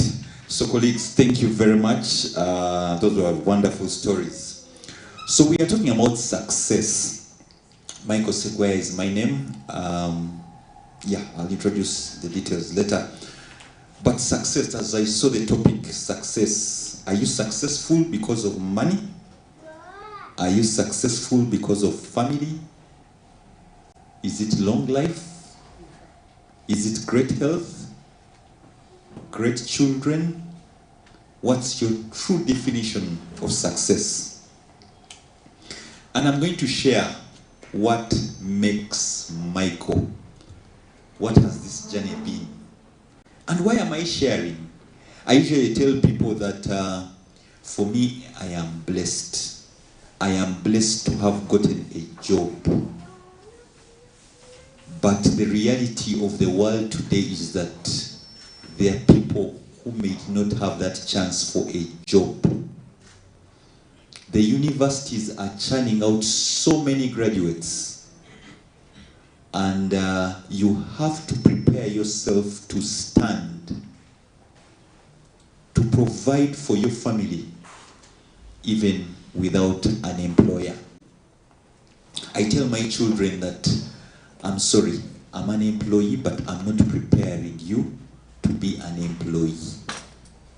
I want to be an employer. So go to school with that mindset. You've heard my story, Executive Director, CFO in Absa Bank. I'm a married man. This year we are marking 20 years of marriage. And I also do marriage counseling, which we've been doing with my wife for the last 15 years. I'm an entrepreneur into education, agriculture, agro-processing, but more importantly, I love the Lord, and I'm a born-again Christian. I'll start my journey, and I liked what Dr. Ruth talked about. For me, and as I share this journey, I pray that you pick something, because that is the journey that makes Michael. So as you hear those very funky titles, forget about it. How was he made? How did he come around? P7, vacation. My mom had this thing that P7 vacation, the maid leaves. I'm the firstborn. So I had the opportunity of looking after my siblings. In P7, our thirdborn was a baby. I had to ensure she gets milk, and by the maid goes, so you take care of the baby, you take care of the household things, you cook. In the household, there was nothing like you're a boy, girl, what? No. There is work to do, do it. Why am I sharing this? I had a colleague from one of the audit firms who came to me, a partner, and said, we sent somebody to Holland, and they sent a report that they cannot cook for themselves. I have another friend who was sending a child to Canada, and they had to go a 6-month crash program for the son to know how to cook. Now, I don't know your background, but I'm sharing this such that you prepare for the real life out there. You can't go for attachment in this country, and you cannot even, you know, the best you can do is to cook water tea.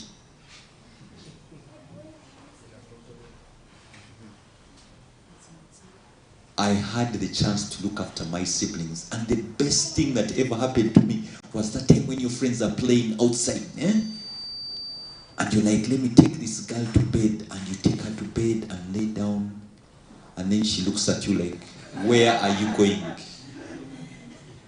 And that process goes on. The next hour she's awake. I want to tell you, when I look back, I'm a better father because of that.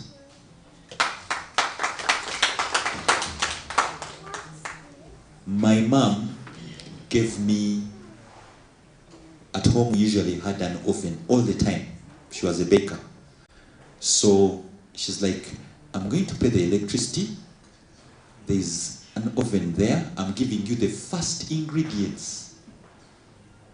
After that, there's a canteen there. You'll be supplying cakes. By the way, today my daughter at 6 o'clock was baking. She's going to school. I don't know how it has just passed on, but she bakes also. And I was telling her, man, yeah, I get it. But she said, I'm no longer buying panties, socks, or anything. P7. I have never asked for those things from my mom again from that time. I fended for myself. Not that we are, she's like, no, you have to work.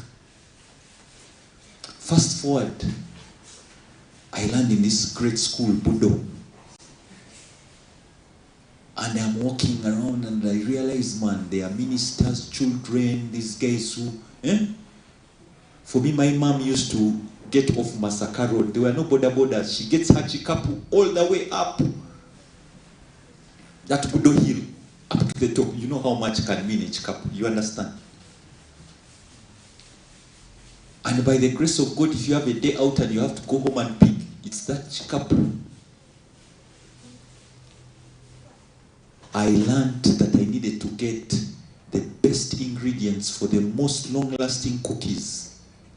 And after the first month, I was able to trade cookies for Weetabix and powdered milk, the things I never had at home. That is what makes Micheal. I learned to trade because I had my cookies airtight and I knew the season when they come out. And I survived through that school. I also learned to do wedding cakes. I did my first end-to-end wedding cake in my S4. I told mommy, don't touch it, I'm doing it end-to-end. And I landed that. Our family was the first one to do chicken parts in Kampala before Ugachi came around. We had to sell them in Machindye. The Americans had a club there, it's no longer there. The Americans only wanted chicken breast, the best of the chicken part. Just the breast, everything else don't throw. Bill us, but give us the chicken breast. But that meant you had to be awake like Dr. Ruth for about 40 hours.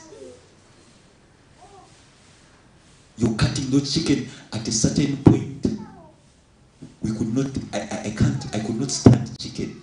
Even the dog stopped taking chicken. because it was part and parcel of work. Talk about building resilience, hard work. Gardening. Mommy was like, 5 o'clock, let's go to the garden, guys. 5 p.m. when everybody is supposed to be playing and enjoying. And you get to the hole and go and dig. Why? Not because, but there is something about getting that hole and digging and waiting for the beans to come out. Patience. Life is not buku buku. It is not just, quick tea, quick coffee. It's not takeaway. It is going with the garden and learning the patience and learning that even after all the hard work, it can shine so hard like it did a few days ago and the plants die. Introduction to life.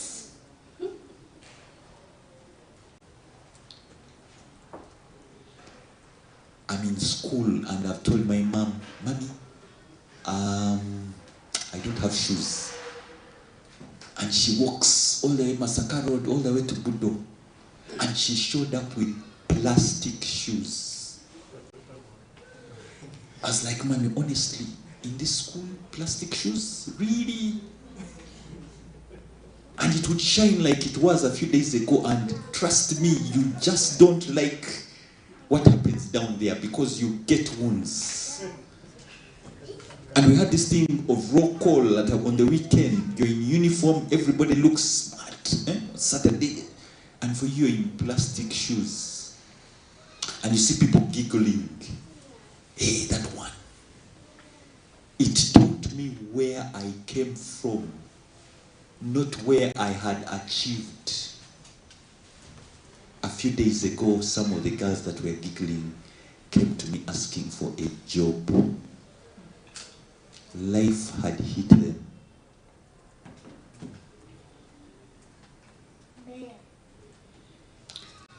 My mom gave me the opportunity to look after all kinds of animals. From S4VAC, I learned that these things called cows, you need to be careful.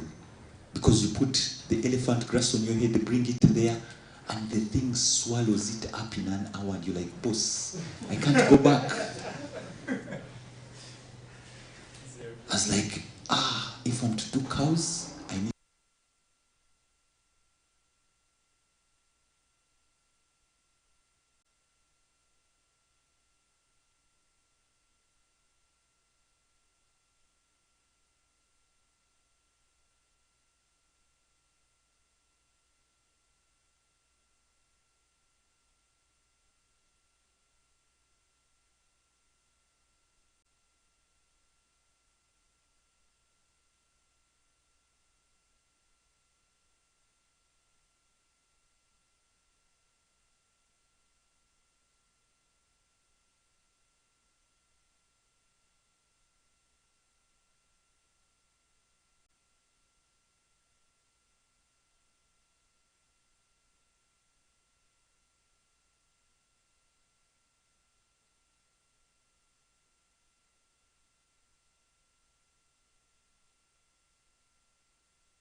Whether it's raining or shining, you have to deliver 2 kilos of mushrooms in Kampala by 8.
tests. I usually, for those who come through my interviews, I try to understand, did you understand debit and credit in accounting? Do you really understand it? And we tend to get the difference between those who came for the certificate and those who came for education. I pray that you're educated. Why? As I moved through my career, I was given a chance to prepare the pension fund accounts for Barclays Bank then. Because of transitions that were happening in the accounting world, the auditor could not prepare accounts for the client. If you read that story, Arthur Anderson and the collapse, everything that comes in it. But before I even graduated in SCCA, I produced accounts that were audited by PwC. That's why I'm challenging you. If you are in the university, ensure you are picking education. We are more interested in you upgrading yourself than the paper. We actually tell when you have cheated your way through. The rubber tends to hit the road and we see it. I've moved from being a teller to an executive director in the bank. Resilience, hard work. I have seen the day break twice in the bank. When my sister here was talking about working, you go to work, sleep there until the following day in the morning and work in the bank. So when you are below me and I say I need this report, I need the report. Do you understand? And to the standard. That is what makes Michael resilience. Purpose to also volunteer. Purpose to learn without pay. Some of you have nothing, you come for interview, I want so much money. Excuse me, what do you have? Understand where you are and learn the journey. Connect the dots, be the change in the place of your organization. I married early. I tell young men today, it is very expensive to date. Cafe Javas, you part with 120K every time you show up in that place. And I'm like, man, how do you survive this? How much does 120K take you in a home? Remember, I'm a bank. So what am I trying to say? You can also sort out that life, that part of your life, early. By the grace of God, I'm doing so many other things, education, agriculture, and all those other things. But what am I trying to say? Learn from failure. Build resilience. Do not take tomorrow for granted. Because your tomorrow starts with how you handle today. The other principles of life that I want to leave you with: honesty and integrity. Honesty and integrity. The other day, I had a young man, he was just, he had just left campus and joined. And he chose to just get corrupted by a few shillings and was fired for 50K, never to work in the banking industry. 50K, yeah, 50,000 shillings, Uganda shillings, because you're doctoring results. Come on. You can name your price. I hope it has so many zeros that that person before you can't pay it. Anyway, as I share that, when I had just joined the bank, somebody came and was like, please get us this check. Today there are very big people in town, a big fraudster. And I was at the former Serena, it was Nile Hotel there. And I told him, boss, if you can give,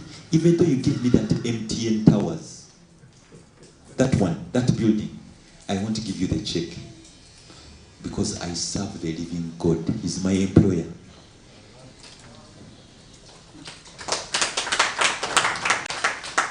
So as I end, I pray that you pick the hard work, you pick the integrity, the ability to connect and be the solution to wherever God has placed you.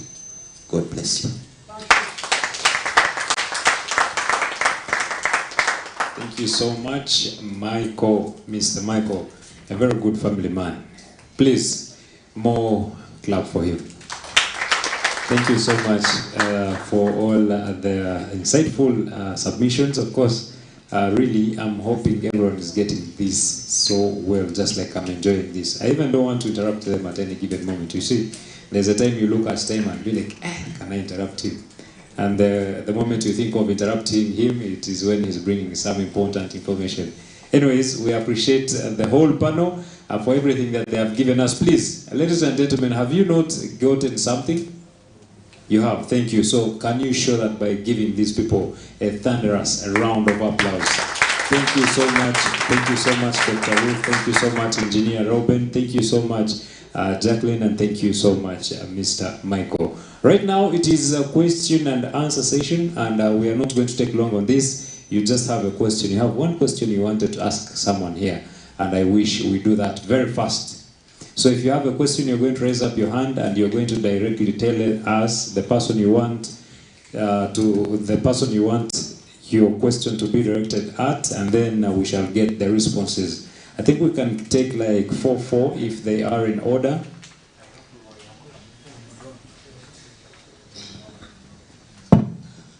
Thank you so much. First of all, I will appreciate the CEO of Young Flourishing, Mr. Sabiti. I don't know which qualifications one should join the hub. My name is Johnson Masereka, and I'm a graduate. I'm a statistician by profession. I appreciate Engineer Reuben. He's a St. Franciscan like me. I always see him. And my brother is a good guitarist. This question goes to Dr. and Mr. Reuben, but if it comes across, it is also okay, about hard work. Sometimes you can be in an organization and maybe you are flourishing, you are finishing your tasks in time, and it looks like a threat to others. People will tell you, you want us to be just because you are performing well, you want us to be being pushed away. So how do you handle such, like a doctor, the way you handled the hospital? I know people are throwing words at you, and many maybe are cutting across. How can you handle such when you're at a workplace? How can you position yourself best? Thank you so much. There's working there, not Sukurumia. So how should we handle that? Any other question? Good morning, ladies and gentlemen. My name is Travis, Mutala Travis. I am the incoming chairperson of the Micheal Engineering Society, and I would like to first of all express my appreciation to the panelists to dedicating their time to join us today, to the Flourishing Hub for setting up such an event, and to the team I've been working with to make sure this event happens. I am a civil engineering student. I'm in my 3rd year. And my question goes to Engineer Ruben. As a person who is passionate about making the best out of myself, I came to realize that my passion towards engineering isn't in the technical aspect of engineering. When it comes to the actual designs and the implementation of work, I realized that I'm more passionate about the things around that. How do you mobilize resources? How do you get people to work together? And things of the sort.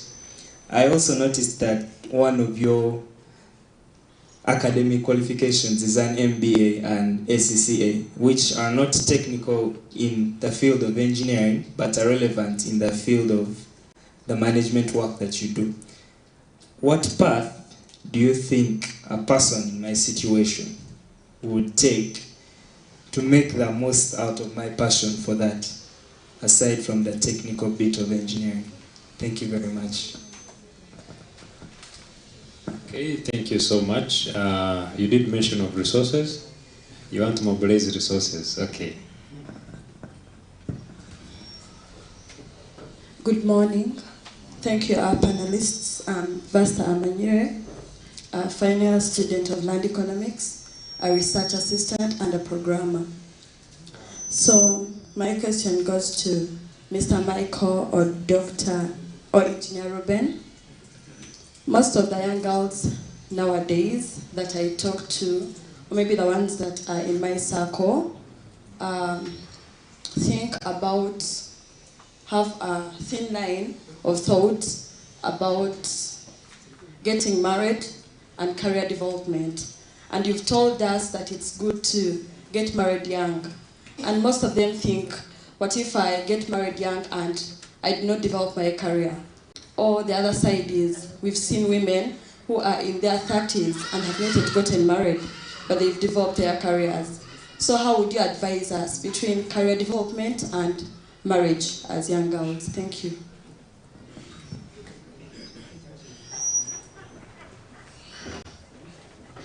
Good morning, everyone. First, I'd like to thank our panelists. Thank you so much. You've done us well this morning. My name is Kenneth Mpaka, second-year student, electrical engineering. And first, I have a general question. This can, okay, any panelist can come up to this. So as a student, I'd want to incorporate whatever I'm studying in my future engineer, but I've come to realize that in most cases it's not a must that whatever I'm studying then is applicable in the field. So what are some of the specific skills that we should acquaint ourselves with to achieve this, such that we make ourselves relevant in the field come the time when we are out there as fresh graduates? Then the other thing, I'll forward this to Engineer Reuben. So as a person who is out there in a similar field as I am, the one as I'm aspiring to come to as a student. So what are some of the fields you would recommend I research about before making any decision, especially when it comes to specialization in a particular field? Thank you so much.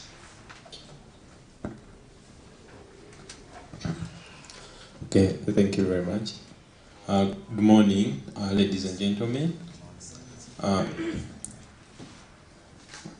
My name is Luzige Kisto Damian. I'm a fifth-year medical student doing medicine and surgery. I would like to appreciate our keynote speakers for the day. My question is direct to Dr. Ruth. With the experience that you have, I heard you stating clearly that you are the head of the innovation department at IDI. I would like you to throw more light about the future of telemedicine in Uganda, because I happen to be so passionate and enthusiastic about it. And I've also had an opportunity to participate in many hackathons in regards to telemedicine, though most of them are always from outside countries. And then also for a young medical student who is actually leaving medical school in a few weeks from now, what advice would you give them, especially if they want to venture into telemedicine? Then as I sign out, I would also humbly request that maybe if possible you can share your contact so that maybe we can keep in touch. Thank you. The contact is mandatory. So we are going to get two, then we then first answer those. Okay, thank you for the opportunity. Praise God. Okay, I just said that to motivate me. Thanks, I already fear.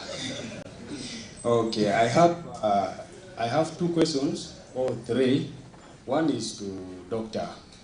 She was talking about moving from Mary Stuart to the medical school, and I think if that was me, I would be maybe tasking my dad to rent for me a house maybe that side so that I can be near. And I just want to ask you on the time balance. How you balanced your time of working in the hospital, doing the things in the hospital and your studies, because sometimes we give our time to you might give your time to the work, And the other side, the academics also goes down, and that becomes a challenge. More especially someone like me, I have the passion in learning those softwares. Thank God we are in the world of artificial intelligence, where you can Google around and learn some of those softwares by yourself. But I find a lot of challenge in class, and I don't know how you can balance your working and your class. And then the second question is to my youngest doctor to be, because he said you are yet to go and study PhD. Yeah, you said maybe some of us wants to be your cousins. I don't know how I can be your cousin because I'm from far north. Those are some few jokes. Thank you for laughing to them. My question was, there is this tendency of forgetting, like you work so hard. This thing really happened to me some few days ago, and actually last evening I was talking to Travis, and maybe we will put some days so that we talk, we share. But after coming here, I realized that maybe that appointment might be cancelled, because I got a lot of inspiration here, but still, this question has to be answered. How do you, you reach examination, you really prepare so hard, and you get the question papers, you see the questions, and these are questions that you can really do. You start writing your 100 somewhere, but only on starting to attempt the question, only small concepts like this one, everything disappears. You forget all the formulas, and sometimes you spend over 1 hour and 30 minutes trying to remember, trying to recall only that small thing that will take 1 mark. I remember mine was just 1 mark. It was 1 mark. We have engineers here who are in 3rd year, and I'm in 2nd year doing civil engineering, and it is on determining the degree of statistical indeterminants. It is just a formula, a short formula, and that thing is the one which has put me off. After realizing I wasted 1 hour and 30 minutes, that is when I said, no, maybe let me leave that one, and I can. By the time I started, it was only 30 minutes, and I failed that paper thoroughly. I went home, I was weak. I really almost died. How do you manage that? Thank you so much. And I remain John Paul. I'm doing civil engineering here too. Thank you. Can you clap for John Paul, please? Okay, maybe the last one, then we first get the answers. Thank you so much. Assalamu alaikum wa rahmatullahi wa barakatuh. Yes, good morning to all of us. My name is Nanyondo Zulaika, the 98th GRC School of Engineering. And my question is, you told us that workplaces, even as students, we can still use the N+1 model. And to me, I feel like, yes, it's true, we can have that empathy for our leaders and our bosses. But then, how best can we use the N+1 model and then still make these bosses and our leaders effective in those positions that they are in? Because I believe if we are to have empathy for everything they do for us, we are going to just feel like, let's leave them, they are trying, they are doing this. So how best can we use this N+1 model? Thank you so much. Okay, thank you so much. Meanwhile, there are registration lists moving around, so please kindly do the needful. We are going to get back to the questions, but let us first get the answers. You and I know that this was supposed to be ended by 11, but if you were to look at the time, we are sinning, because lying is a sin. So we are going to start with Engineer Reuben, and then Dr. Ruth, and then Jacqueline, and then Mr. Micheal.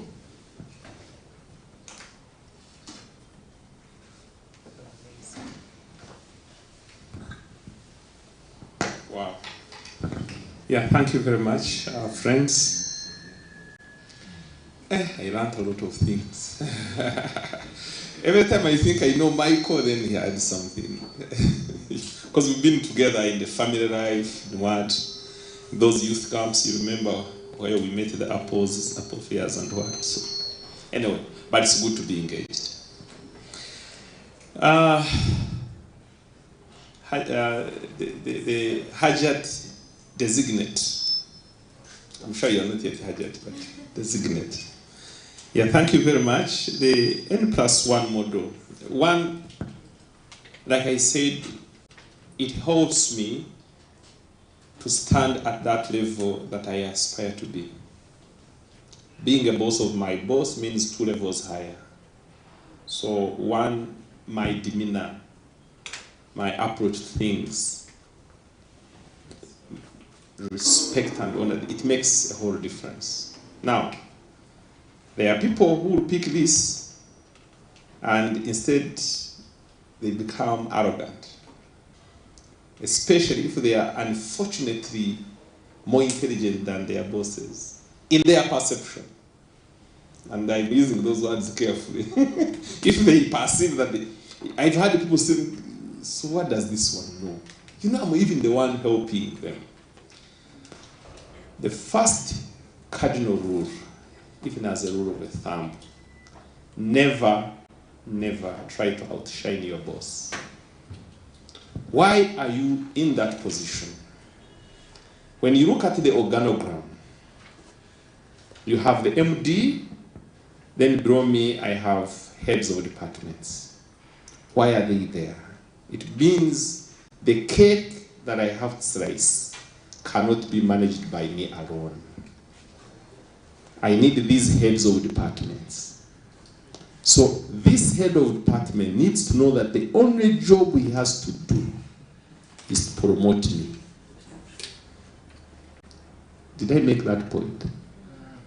The only job you have in that position is to promote that person that you are linked to. It's not to shine, it's not to do anything much. Make sure you look at that cake, the slice they've given you to do, slice it well, so that you don't damage the next slice. Because if you use a blunt knife, you know, Michael, you know what happens? When the knife is not, the next slice will be like, some things will fall off. In other words, you must understand these 2 things. In your earlier journey of career, okay, you thrive on performance currency. Performance, it's about performing. You are an engineer, you've been recruited as a young engineer, you must deliver. Like my sister doctor here, to treat those people, you deliver. Probably at that time, nobody's expecting you to do administration. What? It's performance. Anybody going to promote you to the next level, it's your performance. Okay? But as you move higher, you add relationship currency. Now, even in the earlier stages, you're working on your relationship. How do you respect people? How do you approach your superiors? How do you approach your colleagues? Even your subordinates, in case you have, they are the ones to push you up. And never aspire to climb up by pulling people down. Develop as many people as possible. And at any level, there is that classmate of yours that joined the same company with you. Maybe he's misbehaving. It's your duty to challenge him or her, to support him. Maybe he's even failing to deliver. Support him, support her in delivering that report. You might be a quick learner, okay? By doing that, you create a support system around you. Both that intrinsic happiness and joy, but also you learn a lot. That's that. But now, my Hajat friend asked, how do you use that to challenge the wrong doings and approaches of the boss? I think that's what you meant. Like I said, don't try to never challenge your boss in the public or in a meeting, open meeting. Because you have followed my model of honor and dignity. Because your boss now honors you and respects you, you have to get an appropriate time and opportunity. First, see whether you can support them to do right things in case it's a performance issue. If it's a behavioral issue and you feel you can talk to him in private, out of 10 people, 8 bosses will know that you treasured them by only being 2. But in a meeting, you begin challenging and shooting him down, even me, I will make sure you leave mine, because you are becoming toxic. Because you are becoming what? None of these people here can tolerate a toxic behavior. You get, it is cheaper, I throw you out, we go to court, but you are outside the gate. A toxic behavior, friends, is bad.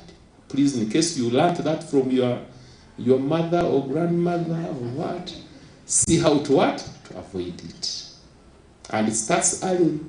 Even at school, I used to see them in my engineering class, those toxic behaviors, those people who write in the corners, despising teachers, lecturers, in form of verses, by the way. Do you have people who do those things?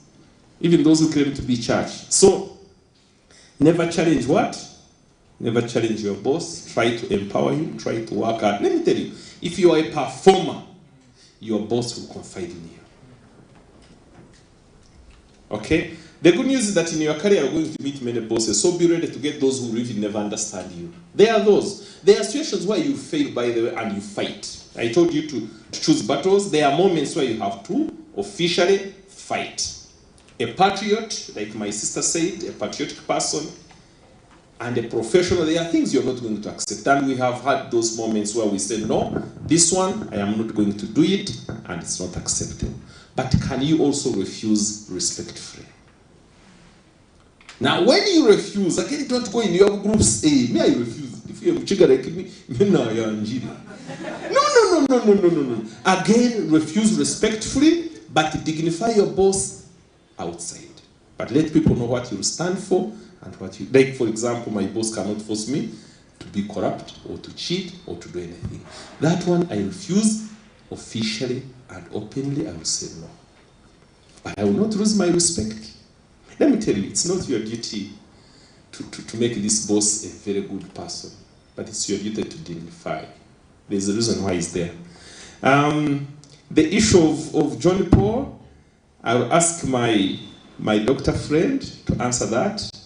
But how I used to approach that, and I think I mentioned about it, please, in all your life journey, don't over-concentrate on one thing for a long time. If it's not working, leave it. Me, in those exams, those ACCA, Micheal knows, people who have done them here, the medical, these things are very tough. But my principle is sit an exam, go in an exam, you have 100 marks, you have 3 hours. Remove 20 marks of preparing yourself, the rest, 20 minutes, divide by each mark. You know how much time is spent on each mark. If each mark is going to be 5 seconds, I cannot spend more than that time. Secondly, in an exam, why are you thinking? If you prepared yourself, don't think. You are there to deliver. If you begin thinking in an exam, then you've failed. You have failed. Prepare enough, be resilient enough, do exercises. People who are doing hard courses, be fit. Man, run this, like you are doing engineering, you used to study from Monday to Saturday in that old building, and you're going up to 5. You see us climbing from Kote, from Mary Stewart, those ladies, man, and you're from which floor? The last floor is what? P or N, up there. Now you cannot manage this high stress. The masters, they do when you are physically unfit. Jog, run. If you are good at sports, play that football. Medical, she will tell us what that does to the oxygen flow, to the removal of funny radicals that distort you, and your brain cannot concentrate. Okay? But she will handle. For me, that's what I used to do. Run. Now I'm going to begin for my PhD, but I will avoid to think in an exam. To me, that I will go back to do a number which I left, it's because every minute must score a mark. Okay? You guys, you want to get 100. That's a problem. That's your problem. Okay. The Kenneth Mpaka? Is it Kenneth Mpaka? Now, you asked many things that you are doing engineering, you don't feel like those hard numbers and what. Let me tell you, first of all, the undergraduates we do are not necessarily a reflection of our aspirations and career, by the way. Some of us will accidentally find ourselves in these courses, either because we are accidentally sharp in our classes, and we thought the best thing is to be a doctor, You even don't know what. I came here to do engineering, and I thought mechanical engineering was about doing vehicles and everything. I didn't know. That's how poorly I was prepared. So first of all, your undergraduate, like Jackie said, let it be an opportunity to, and Mike also said, be educated. You are here to be educated. The interactions you make, the strong minds you're going to get because of these degrees will help you to achieve everything. Now, I know you asked me because you saw me doing SCC as what? I told you, I have my hedgehog, but also I'm a foxist. Internally, my desire is to change and transform any society that I go into. Any company that I go in, I want to be effective. Now, I see engineering as one of the tools. I see the SCC as one of the tools. Of course, MBA is for everybody. Every profession must do an MBA to help you mobilize all those skills, to be able to focus them, and know how to market them. Okay? Now, at any given time, like at my position, I'm an MD of a manufacturing company. There's a lot of engineering. Of course, I'm not going to go into design, but there are moments where I am not a Ross, do as many things, but you look at them as tools to engage the world. Okay? The world is not calling engineers or doctors. They are calling effective people. Each person in their skill. Lastly on this, you must be able to switch at any given time in your career. Is there a reason why you can't be a lawyer after 10 years of work? Be at a level PCB math, now you can switch. You can. If you're willing to create time, just 6 years, and you can. You get. Right now, like Michael told you, I'm into agriculture. Fox manipulations of agriculture, and the last 10 years, it was a complete mess. This. Now I have learned to what? To zero into that one thing. Now I'm into diet in me. But I'm learning that. What does that mean? I am reading, and I will do to help me process feeds, to help me manage cows, and I have to be a paravet if I'm to succeed with our vets in Uganda. They are really funny. They are not available. They are not readily available. I have to support them. But that means you must be ready at reading hard and staying resilient. Okay, let me not waste time there. So that's when I leave it. So Travis, yeah, I think I answered your part. You are probably likely to be in project management and what, but all those scenarios, you'll be answering engineering questions.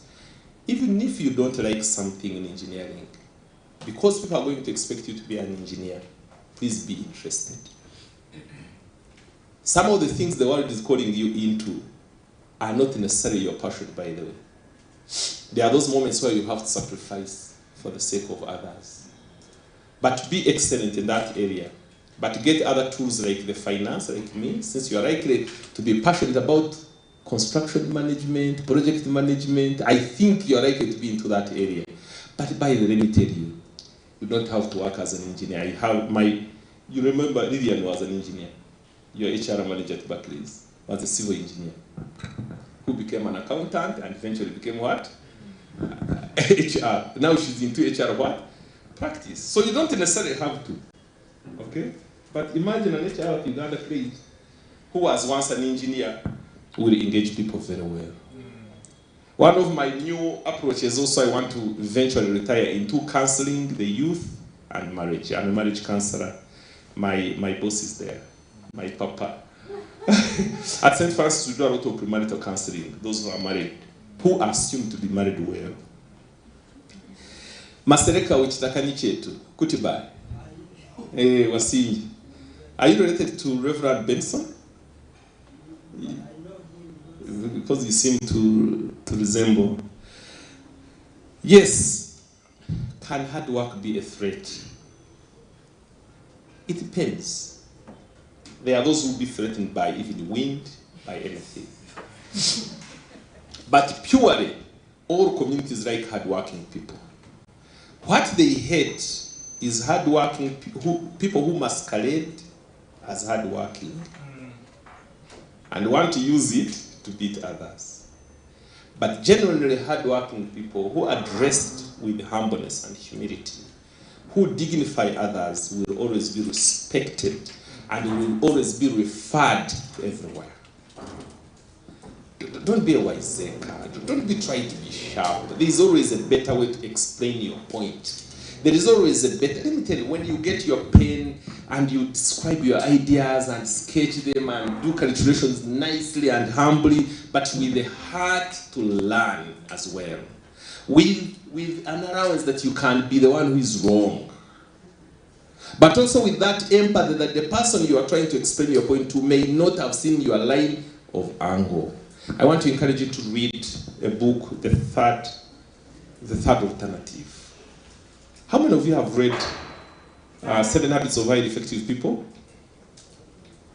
Students? Oh my God. I think I should stop here and tell you this thing. On average, a university student, in addition to your other books of academics, per 1 month you should finish a book. This self-help and what? Those who are working like me and these people should also be the same. Those are 12 books a year. Okay, let me reduce. Let them be 6. Let them even be 3. Man, a lot will change. Why am I saying even 3? Every time I'm interviewing somebody, I ask, from the last time you graduated, how many books have you read? Let me tell you, people tell me after 4 years they haven't read a book. Should I recruit such a person? So if you've been here for 3 years and you haven't read a book or what, maybe you are reading other books, forget your academics. Should you be going to Micheal to ask for a part of resilience, how you're going to be resilient is to read as many books as possible. Let me tell you, those people write carefully, pick one item, run with it. So read that book of Third Alternative. It has helped me to negotiate. It has helped me to see other people's view. It has helped me in my marriage, dealing with my children, to always look at, yes, I have an opinion, you have an opinion, but there is a third opinion out of these two that is superior. That is superior, and seek out for that. Look for that. That requires you to understand, to be in the other person's shoes and understand. We don't have time for it, but read it, try to study it either as a group, and it will help you a lot. I think there are many things, but let my other colleagues come and respond. Thank you very much.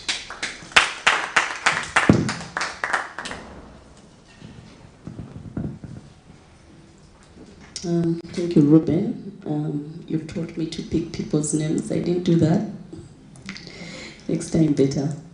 I'll respond quickly to some of the comments and questions that came up.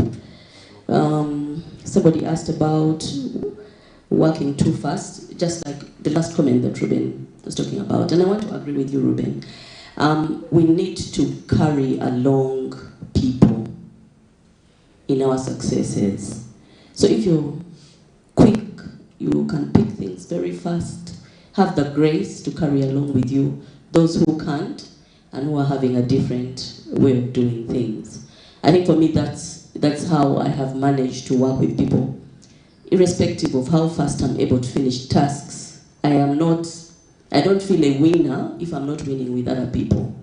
So life is all about others, and I know in school it's about who's the best in class, but if you're able to carry along other people with you, you shouldn't be having a lot of conflict when you're succeeding.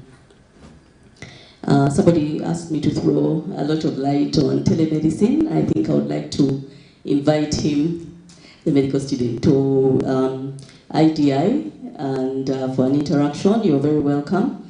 I think that there are lots of technologies that are coming up, and quite honestly, I find them exciting and with a lot of, ability to change our landscape of healthcare.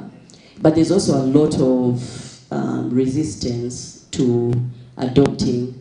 You'll find many practitioners still feel like they have to see their patient physically before they actually prescribe. So we're at crossroads, and we need a lot of creativity to make things happen. In some clinics, I think you've heard about Rock Telecom. I've personally consulted with Rock Telecom at difficult moments, and they've really come to my assistance right at home, picked samples, and you have a consultation with a doctor online. I think that it is the way to go for our big population in Uganda and very constrained resources. And then if you consider how Kampala is, moving from point A to point B is difficult. And so if there's somebody who is in chronic care and stable, I think these are things that we need to develop and make and popularize. Of course, like somebody says, you might be creative, but also there are many things to consider. Who is going to invest in your creativity? And I think for us, that's where the rubber hits the road. Lots of creative ideas, but who is going to invest in our creative ideas? Who is willing to take them to the next level? So please, you're welcome to the Academy for Health Innovations for more conversations on that. Somebody asked about balancing work and hospital. Sorry, work in hospital and studies. Just to be clear, I'm not currently working in hospital, and my fellow engineer there who said he's more interested in mobilizing people, resources. That's the kind of thing I do right now. I'm not really working in the theater and all. So there are many dimensions to the work, but I believe that your technical work is superior always. But nonetheless, I think sometimes it's very difficult. I don't want to lie to you. I am suffering. I'm suffering, but I'm hanging in there.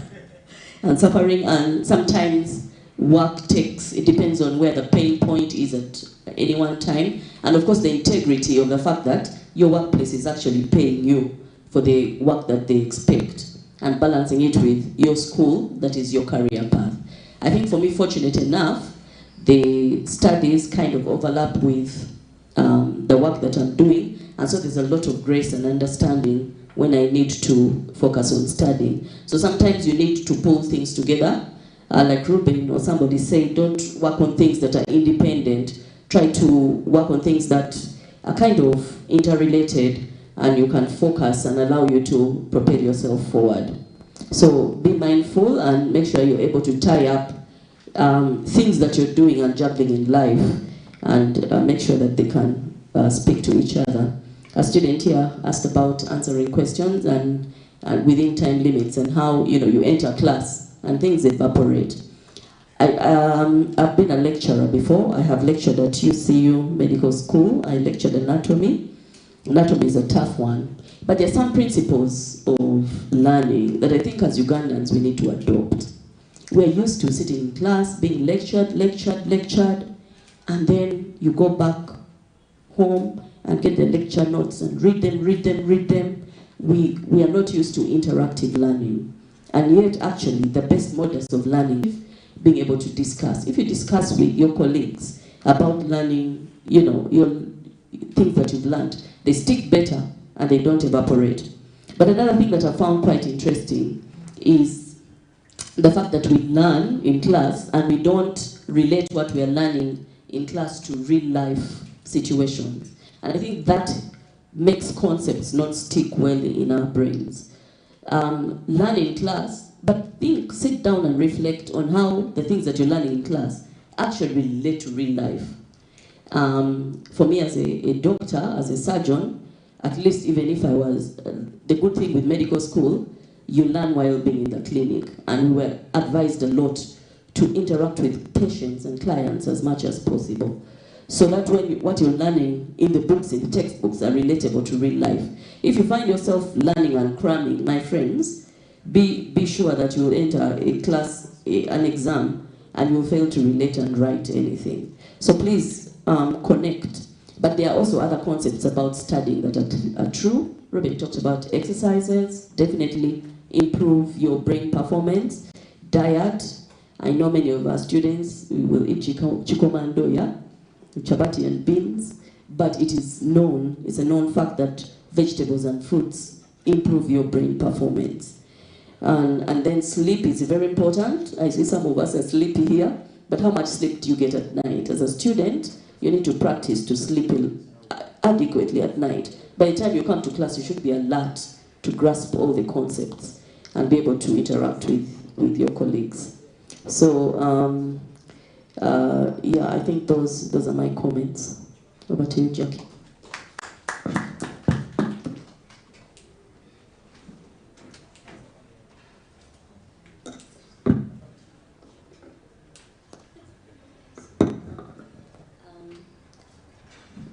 Somebody, I'll give it to you, Jackie.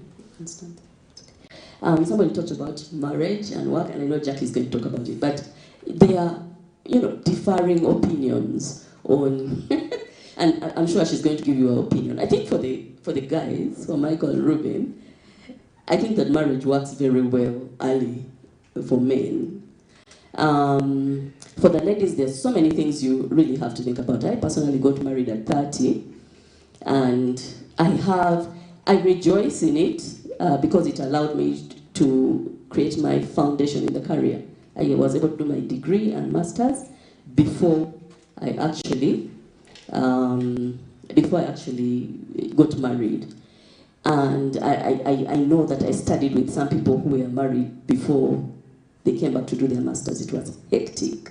It was hectic. But again, when you look back, it's easier for a lady to give birth earlier and carry the babies. It's much easier. Yeah? Births are easy, recovering from births are much easier. So scientifically, and for the health of the baby as well, it's better for you to actually have your baby in your 20s and 30s rather than having a baby in the 40s. I have a 1.5-year-old baby now at 44. So you really need to put a lot of things in perspective. However, generally speaking, for ladies, if you get married early, bringing up your child becomes your focus. That baby is they're sweet.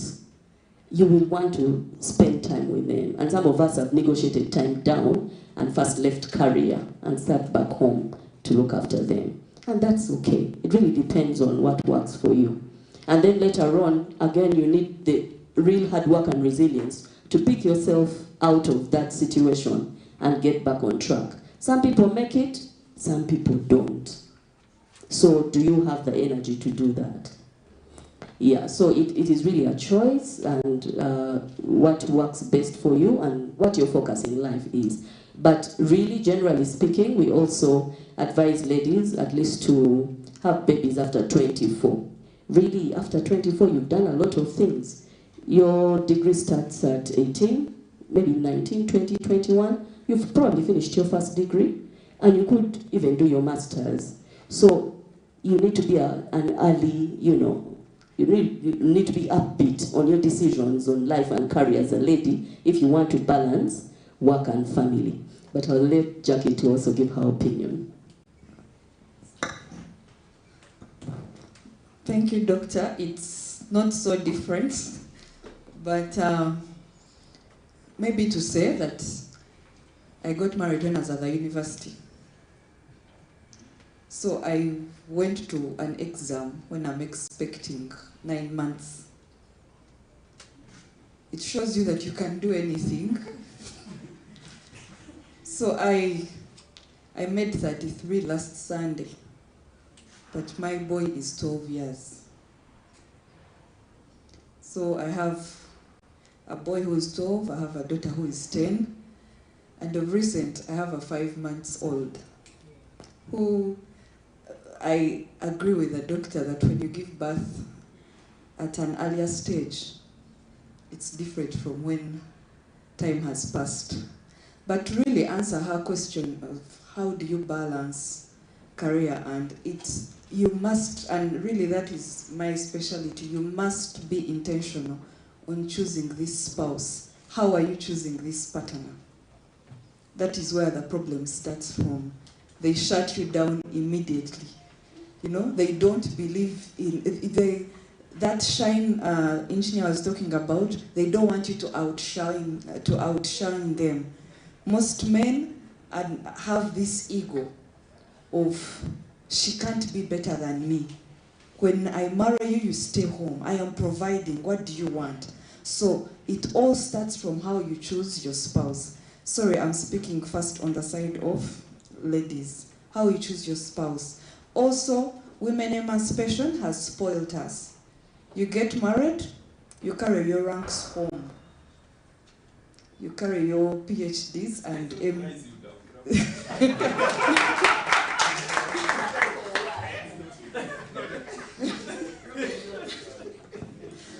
You're carrying the ranks home. You're disorganizing the home. And that's why these early marriages are not working out.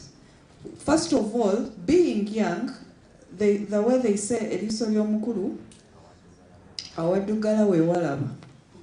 Or bukadde magezi. Experience. A person has been married for 10 years. I don't want to lie to you, it's different for someone who has been married for 1 year. So when you do it when you're young, in your 20s, there's a lot of entitlement. You're naive. You think you owe the world, this too much happiness. You're asking the man, why are you not doing this? Why are you not doing this? You're not even putting in an effort. I'm speaking on the side of ladies first. That is where the problem starts from. When it comes to marriage, ladies many campus ladies are getting married as a solution to a good life. That is wrong. If you're getting married to get money, to have a good life, then you're not even going to achieve this career. At the same time, even that same marriage you've taken is also going to crumble. So I have this formula is that if you're to choose a spouse, if you believe in God, the first thing is, what is God saying? What is God saying? Because he has the best principles of life. You are dating, I'm going to use an example, you are dating a married man. What does God say about it? If that level you cross and try to argue with God, go to your conscience. My second point is conscience. Are you really okay with this situation? Are you comfortable? Or later you're going to start asking many questions. And my last point in that sequence is heart. So I do not put my heart or feelings before I consult God and I consult my conscience. So this whole story of, but I fell in love with this person, you did the formula wrong. Start with God, start with your conscience and comfort, then that's when you invest the feelings. So ladies, if you want to get married when you are doing your career, you must ask yourself, who am I choosing? Do they believe in me? Are they going to support me? But also when I get this power, when I gain this power in career, when I gain the money, am I going to come back home and leave my rank at the gate? I don't know. My husband calls me a celebrity because I think I overappear on TV or what. But at home, I let myself be vulnerable. I am not a celebrity at home. I'm just Jackie. I'm just a mother, a friend. I allow myself be silly. So the difference is you're an engineer, you have too much science, and then you're married to people who did arts. We are not artists, but we did arts. And you start to gezi, basically. So you bring stress on your life because once you do not respect your partner, ego sets in and that fight won't end. So, in my life, I don't know, people have gotten married and dropped out of school, but I gave birth to my firstborn when I was, I think, second year, and the secondborn, I graduated when I was pregnant with my secondborn, and I actually did these exams with a nice degree of accounting and finance, and I still went and practiced. So today, when I tell you, you try to calculate backwards, you're like, she joined in 2009, then she worked, then she already has a business for 10 years, then she has children, how did she do it? So I go back to her questions, are you ready? Are you ready to read? Are you ready to balance the two? Are you ready? But the truth is that you can, and that's why we've come to talk about resilience and hard work. Thank you.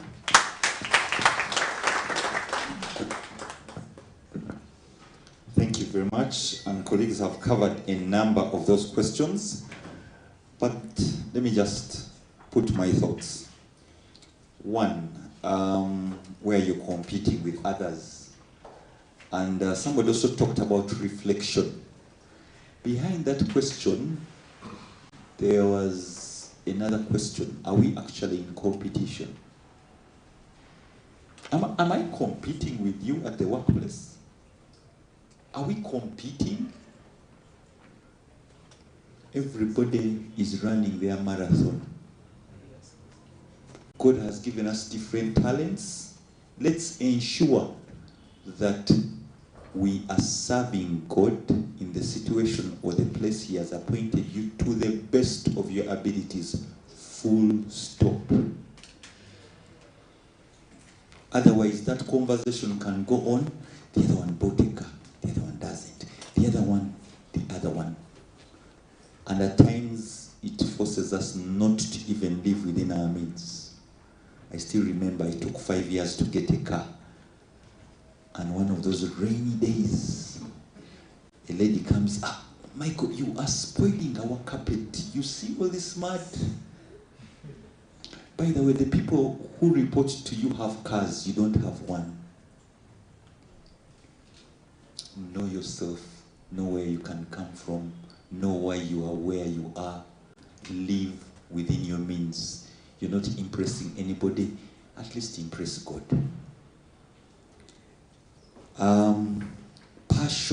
Passion. I think for me, on this other side of life, if you can find your passion and you're successful in your passion, that would be great success. I also want to say that the journey of life at times means that certain things you don't like, you have to do, you have to learn. They may actually help you some years down the road. What am I saying? I didn't like chemistry. When I finished my O-levels, I was like, yeah, finally done, dusted with. A few years ago, I got a dream. I actually own a tissue culture lab. And I have a passion into houseplants. I want to ensure that instead of us importing plants into this country, they are manufactured in this country. Thailand, Indonesia is doing a lot of that. And I'm a bank accountant. I also didn't like chemistry. But for me to set up the tissue culture lab, I had to go back to my K1. You understand? And then appreciate, okay, but this time I'm studying chemistry in a different view. How is it making me money? You understand? I wish everybody just had that sense of education. That is not the certificate, it is getting the knowledge. You have a different view about it. There's been a lot of discussion around marriage, career, girl, but let me say, I'm just led to say this. One, in this journey of choosing a partner, I pray that we learn a culture of getting mentors. Those who have gone before us.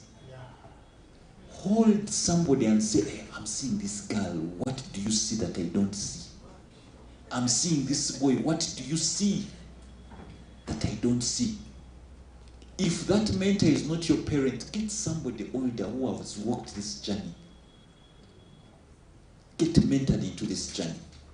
2, on that point, friends, sex before marriage is wrong. The probability of you to cheat on your wife after marriage is highly correlated with your ability to sample different people before marriage. So as you're choosing your mate, think about those things. Because internally, you are not satisfied. You're like, let me sample, let me sample, let me sample, let me go to Box Africa, Sicily. You understand? And the hostels. And then you're like, hey, I'm married, yeah, but there's this girl at work. And you still want to continue what? Sampling. And that's where my comment came from. Close the chapter, mean it, and stick to it. It saves you so many problems. The last one I'm commenting on is school failure. And Reuben really addressed that. One of the things that I respect SCCA for is the discipline for you to get 50% for the first time. Very important. Just to get that 50% in SCCA, you have to strategize. 3 hours, how much time do I attend reading? You actually don't have time to think. You have time to reproduce what you've prepared for. But my SCCA journey also taught me resilience. Because there is a paper I failed 3 times. I learned from failure. Yes, 49. I mean, the email comes and you're like, 49, oh my God.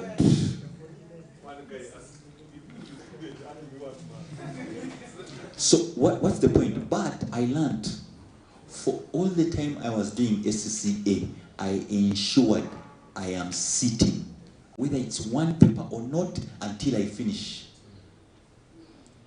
I used to have a very hectic job, and the course was paid for, and I could show up after break.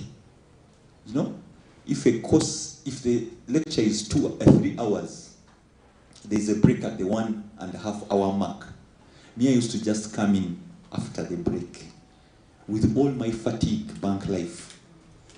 But I purposed to finish. And when I finished, I actually realized it was not about me. It was also about God. Because on the day I finished SCCA was the time my daughter was born. I remember coming from hospital and they're telling me, you have to get a pump. I didn't know what these pump things. And they was pumping the breast. I'm like, really? I thought they have this. They go get the baby. Go to town. You go to town, pick a pump. 7, 8 o'clock I was leaving hospital. Tomorrow, at about 10, I'm in a paper. And then I passed. I also realized that on top of the preparation, there is also divine intervention. May God bless you. Thank you so much. Thank you so much, ladies and gentlemen. That is not enough. Please do add him more. Thank you so much, Micheal. Thank you so much, Jackie. Thank you so much, Reuben. Thank you so much, Dr. Ruth. Wow, this has been very, very interesting. By show of hands, who is sampling? Okay, very interesting. Okay. Okay, that is really great. We truly appreciate, and I hope you and I must agree that in case I accept any other questions, you may not get a chance to interact with them physically. So it is very important that if you had a question, you're going to help me, go to YouTube, put it there. I will make sure I air it out in any of our shows that keep running. Also, you'll have those few minutes outside. You can also want to chip in that question if it is so personal or so urgent. You can chip in to them when you get chance outside there when we are done. So, ladies and gentlemen, we appreciate you so much that you have managed to keep up this time. We are supposed to leave here by 11, but now if you look at your time, it is worrying. So, if we go any further like this, that is how you're going to see Michael getting a call and it's like, let me come back. He won't come back. So it is important that we finish right now and of course see what the day has to offer. Anyways, I'm going to call upon a few comments from a few remarks from the Engineering Society representative, just 2 minutes, and then we're done. Then Herbert Sabit will come in to also finalize it with also just a few minutes, and then we see how to end up this. Anyways, let us give it up for the representative of the Engineering Society. These people have been very, very helpful. Today, if you were here in the morning, you saw how they were sweating to put this together. We truly appreciate that. Thank you so much. Please come and give us 1 or 2 words so that we can end this. And I'm not leaving here. That is unnecessary pressure. Once again, greetings to you ladies and gentlemen. My name is Travis, Mutala Travis. I am the incoming president of the Makerere Engineering Society. I would like to thank everyone present for their time and their attention towards this event. I would like to personally thank our panelists. I see Michael is about to get that call. He wants to run away, but I request that we close in a few. I would like to appreciate my team. I would like for them to stand up so that we can recognize them for organizing today's event. A round of applause, ladies and gentlemen. Thank you very much. If I am to highlight the most important lesson I have picked up from today, it might not have been said directly, but it's something I needed to hear. The good things that you want don't come easy. That is a fact. It comes from working hard, from pushing on and being resilient. Where it matters most, the hard work and the resilience is where it is most difficult. The times when your wife is giving birth and the time it coincides with a test or an exam is when the hard work should show the most. It is not the time where you should give up.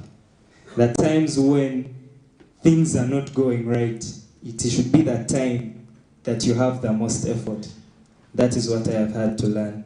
I would like to maintain our relationship with the Flourishing Hub and together with our panelists as students that need mentors, students that need assistance and guidance. So I pray that this does not end here, but it continues throughout our life as our different organizations. Thank you very much once again. I hope you have a good day.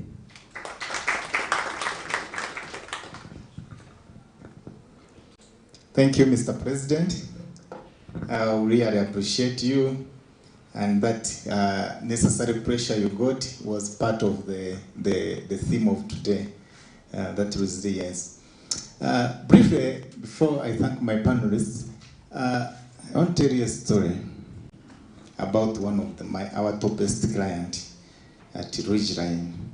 That is even the toppest organization in Uganda, NSF. They advertised during COVID, and then we had to submit hard copies. We were at home. So I find my way of doing work at home and now printing at Nesa. I walked from Kasangat to Nesa, printed and ready to submit the bid documents the following day. Now, I woke up very early. The signatory, we had agreed on how we will come.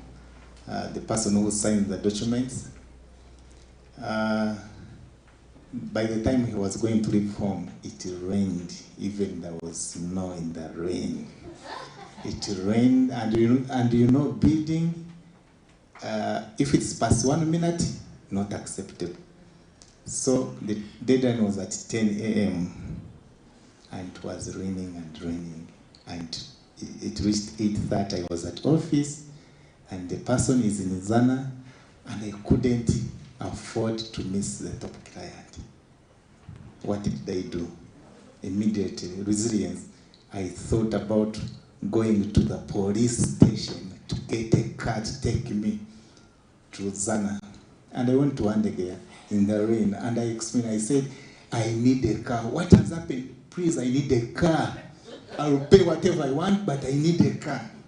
So they gave me a car, and I went to my office, took the documents.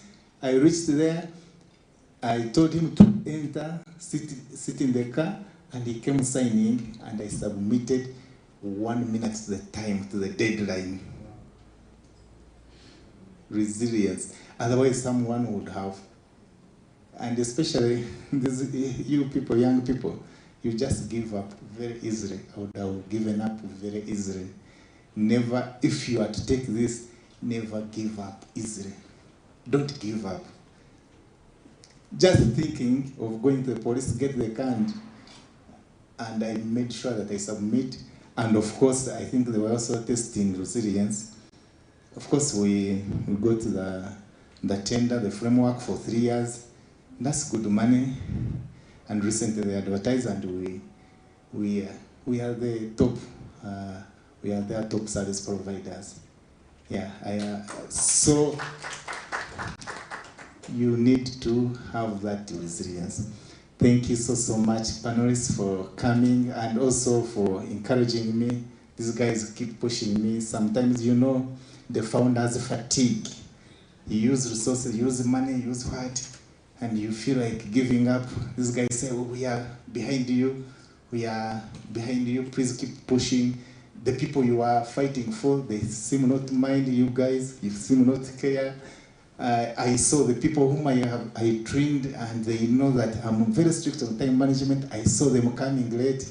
So I almost give up on you, but I cannot give up on you.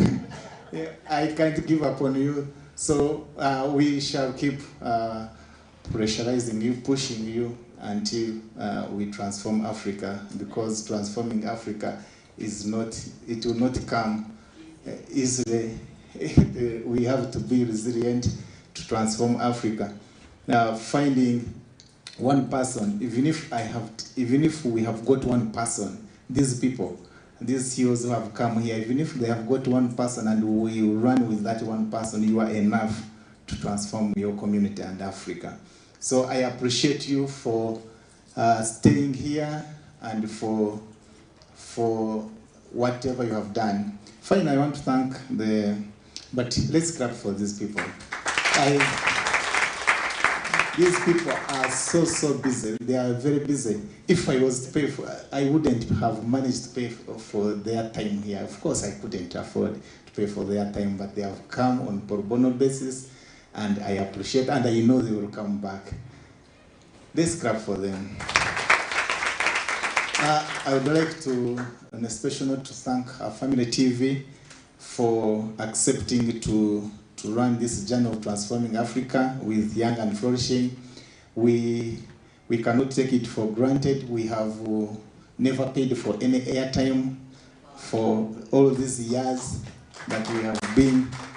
So we really appreciate Family TV was formed for a purpose, enriching lives, and now I think you are seeing how your lives are going to be enriched. Next time we are going to UCU. So this campus Ignite is going to go around all the universities, but of course you are now our ambassadors. Wherever we go, you can get a taxi and come and join us wherever we go. But also we are coming back to Makerere. And I was telling Dr. Ruth that, yeah, we can start when we are 10, 20. I know in a few years to come we shall be having Campus Ignite over 1,000 attendees. So starting is very hard, but we'll keep pushing and pushing. So thank you so much. I I will not delay anymore. I think I hand over back to the presenter. Thank you so much. Please add him. He is the founder of this. He is the mind behind this. We really appreciate Mr. Sabit. Yeah. This is the first of its kind, and I hear you people talking of 2010. No, I think we are more than that, isn't it? So appreciate yourselves, guys. Thank you so much for making it here as well today. Church of Uganda Family TV, we aspire to enrich lives, and of course, our main issue is to produce content that the whole family can enjoy. You know, there are scenarios on TV when you have a remote as a parent and you're like, children, first wait, I want to watch this. So for us, anytime, anywhere, be it midnight, be it what time, you can watch with your family, all of you together. So it is just up to you to schedule your time of sleeping and watching. So that is what Church of Uganda Family TV does. Well, I appreciate you all for having joined us here today. And Flourishing Hub happens every Saturday at 2 p.m. So you can always tune in. And actually today at 2 p.m. you can also tune in. There is a very, very inspiring lady, Patricia Garuchire, who is going to be taking us a very, very interesting topic of also resilience and giving hope to the young people. So you can tune in at 2 p.m. today. Otherwise, my name is Luke Majumba Alneto, but most importantly, I want to also thank my teammates who have been here. Didmas is there, he's always behind there, you cannot see him. And also Brinka Tegeka here, he's a very tall man on camera. And also our pilot, Mr. Collins, but he's multitasked. You see, he's the pilot, but he's also on camera. And also our station manager, Mr. Owen Mwesje Rehakanozile. Yes? So, ladies and gentlemen, I'm going to appreciate you so much. Please always embrace this. Just like Herbert has said, when we're going to other institutions, please do come in and, of course, really show that you were the pioneers of this. Anyways, I hope we're at Makere, right? Yes. Makere Roy. Makere Roy. Flourishing Oy. Resilience Oy. Laziness Z. Laziness Z. Hardwork Oy. Have a blessed time, ladies and gentlemen.